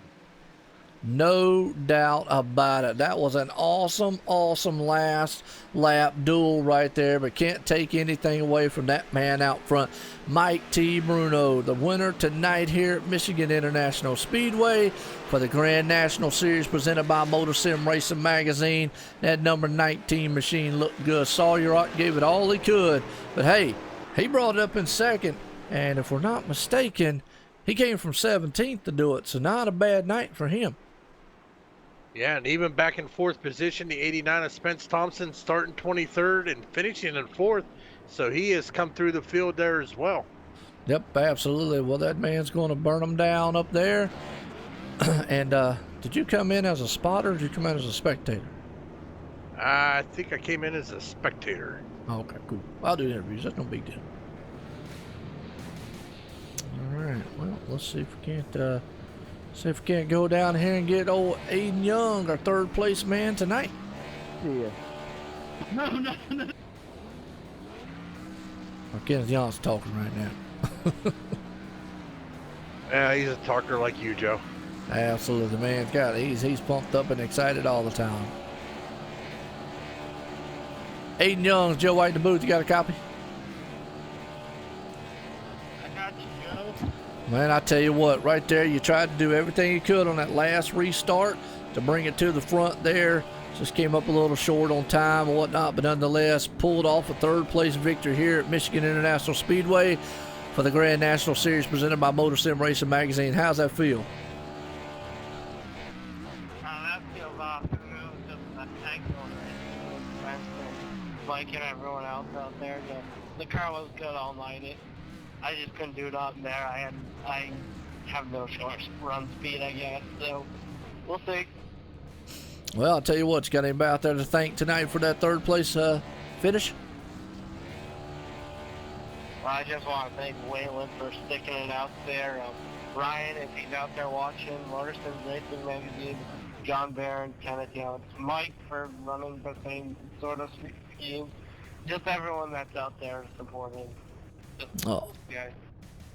Absolutely. Well, good job out there for bringing that thing home in 3rd place tonight. So, in that number 9 MotorSim Racing Magazine machine, that's Aiden Young bringing home tonight 3rd. Well, let's go on over here to our 2nd place man. Sawyer Ott, Joe White in the booth. You got a copy? Yes, sir. Got you clear. Well, I'll tell you what, Sawyer, you look good out there. Man, that restart right there gave it all you could there, but you ended up second place, not bad. You fought back all night long. How's it feel to come up here in second tonight? Yeah, man, 19 was definitely the class to field all night, and he killed me on those last two restarts, and yeah, I was getting all I could, man, but to finish second is pretty awesome. You know, I think I got sixth at Bristol, so definitely big confidence boost, and I'm really starting to get comfortable with these six setups. It's the first time I've been in a league with six setups, so I think I'm getting a little bit better at it. Oh, absolutely. Nothing like getting up there to the second place. Next steps, man, putting it in victory lane. You got anybody out there you want to thank for tonight? Yeah, definitely got to thank the good Lord, first and foremost, all the troops out there. I give a big thanks to Bradley Wilson and Michael Redden for putting this show on. Got to thank what y'all do at OSR for doing such a great job with the broadcast. And I guess I can call Eric Tess my teammate now. We've been running together the last couple of weeks, and he's definitely pretty good. So big shout out to him and just everybody in the league. It's a great league. I'm happy to be a part of it. Absolutely. Good deal, man. Well, appreciate you being out there. Awesome job tonight bringing that machine home in second spot. Well, I got to head on down here to Victory Lane. Boy, they got the champagne, the popping, man, the popcorn going everywhere. Maybe they'll throw me a hot dog when I go down there, too. Who knows? But the man tonight, class of the field at number 19, Sim Spec PC machine, definitely was running on all 8 cylinders here at Michigan International Speedway for the Grand National Series presented by MotorSim Racing Magazine. Mike T. Bruno, Joe White in the booth. You got a copy? 10-4, Joe. I got you, bud. Man, I tell you what, tonight, well, you had the class of the field, a bad, fast machine with a bad, fast driver on a bad, fast track. Had that thing feel all night long. Tell you what, it felt great, Joe. I wish it would have stayed green the whole way, but you know, for the amount of yellows we had, I can't complain. Absolutely. Well, I'll tell you what, man, it just looked like every start was playing into your hands. You had some long green flag runs there. You were able to maintain that car. So now you're able to, since the whole race here, how do you feel how the car feels and how is the track feeling and how everything new out there feels now with the setup?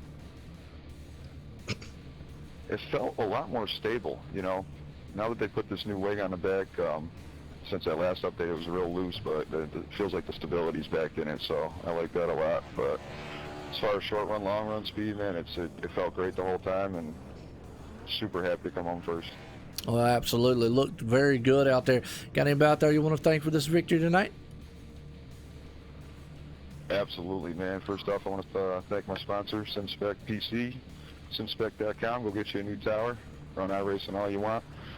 Thank John Barron, Ken Younts, MR Motorsports, Mike Redding. I got Bradley out there too. And I want to thank Spence, Aiden, and Sawyer for the great run at the end there, man. I appreciate them running me clean.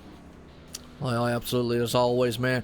Again, congratulations for bringing that SimSpec PC machine number 19 home tonight.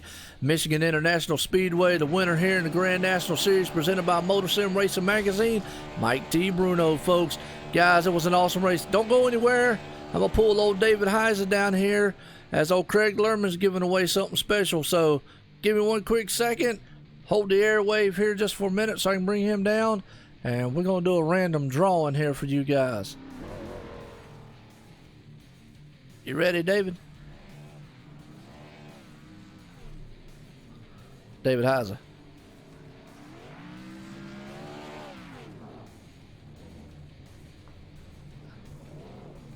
Is David Heiser still in here?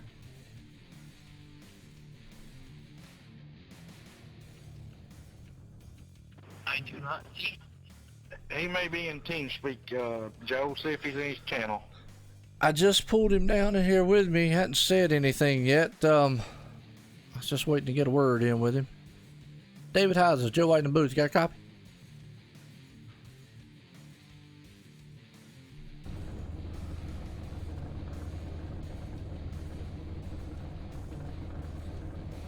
Craig Lerman's, Joe White in the booth. You got a copy? Yes, sir. Got you, Joe. Well, Craig, I tried to pull David down here to do this random drawing, and I can't get a hold of him. I don't know if he stepped away or something. you mind doing it with me? Yeah, let's go ahead. Yeah, let's do All right. this. Well, I've got a random generator here, and I'm going to do it over the iRacing chat for all the drivers so they can see it here, too. Okay. All right, guys. If y'all can hear me, I'm here. I've got Craig Lerman in here in the booth with me. And I would shut my iracing. Oh, well, they can hear it over the broadcast. Sorry. Hold on, I'll tell you. Hang on just a second. So give me 1 second, guys. I'm going to put this thing in a random generator here. 1 to 29. We'll mash the button here right fast. All right, I got it 1 to 29 here. And it came up with 22. Okay, number 22. All right, it came up with 22. I just told Craig Lerman that here in the booth with me. So the man in 22nd position would be Terry Perry Mason. Terry Mason's the man who was in the 22nd position tonight. Excellent. All right, Not a so problem. I'll get that to him in 24 hours. I got to speak to Redding. I got to take care of that. I'll do that myself tomorrow. All right, well, I just let Reddy know there over the iRacing chat it was Terry Mason, so maybe y'all can get up with each other. Hey, and as always, appreciate y'all doing stuff like that, man. I know the drivers appreciate it, and you had a good run out there all night long, and car looked good. So, as always, love seeing stuff done like that. Appreciate it, Joe. Hey, appreciate everything you're doing. You have yourself a wonderful night. We'll see you next week. Absolutely, you too. All right, Dave, I'll tell you what, man, let's go down the running order here tonight. Because it was a doozy. Tonight's winner, Mike T. Bruno, putting it on front. Sawyer Rott right there in second. Aiden Young in third. Spence Thompson fourth. Waylon Boulam, he's in fifth. Eric Iceman for the Neverlands right there in sixth. Michael Reddy and Evil Knievel himself in seventh. Davis Richards eighth. Tommy Haynes in ninth. And David Heiser in 10th. Well, coming out in 11 will be Zach Lingering. Craig Lerman finishing 12th. Jason Alexander 13th. Ronald White finishing 14th.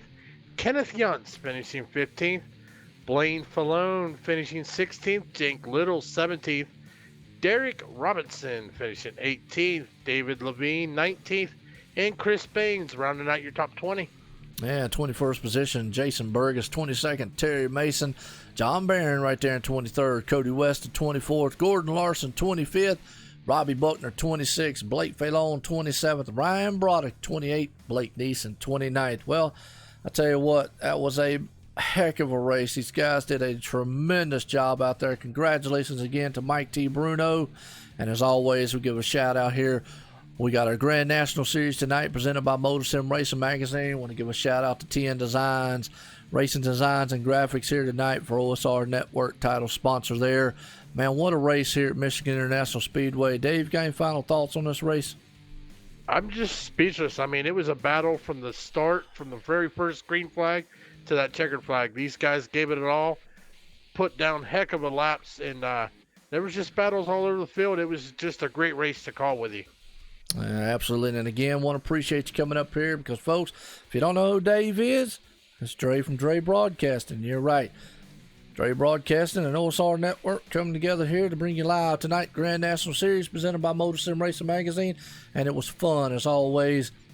Had a heck of a race. So, till then, check us out tomorrow night here as we're going to be live at OSR Network on the iRacing portal, YouTube, Facebook Live, Twitch, and Twitter. We got SRA 410 Sprint Dirts tomorrow night, 7 o'clock Eastern Time, 7:30 on the portal start time.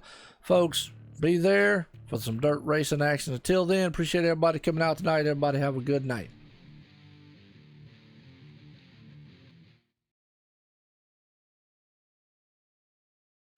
Drivers, start your reading. MotorSim Racing Magazine is the first and only magazine dedicated to sim racing. Every month we'll be covering the hot topics around the world of sim racing. So if you're looking to be in the know, go to www.motorsimsracing.com. You will find articles from your favorite drivers, leagues, and other prominent people in the sim racing community. Want an update of your favorite league? We got it. Want to learn the basics on finding a perfect league for you? We got it. Want to know more about how leagues are run? We got it. So remember, when you want to know what's going on in the sim racing world, go to www.motorsimracing.com.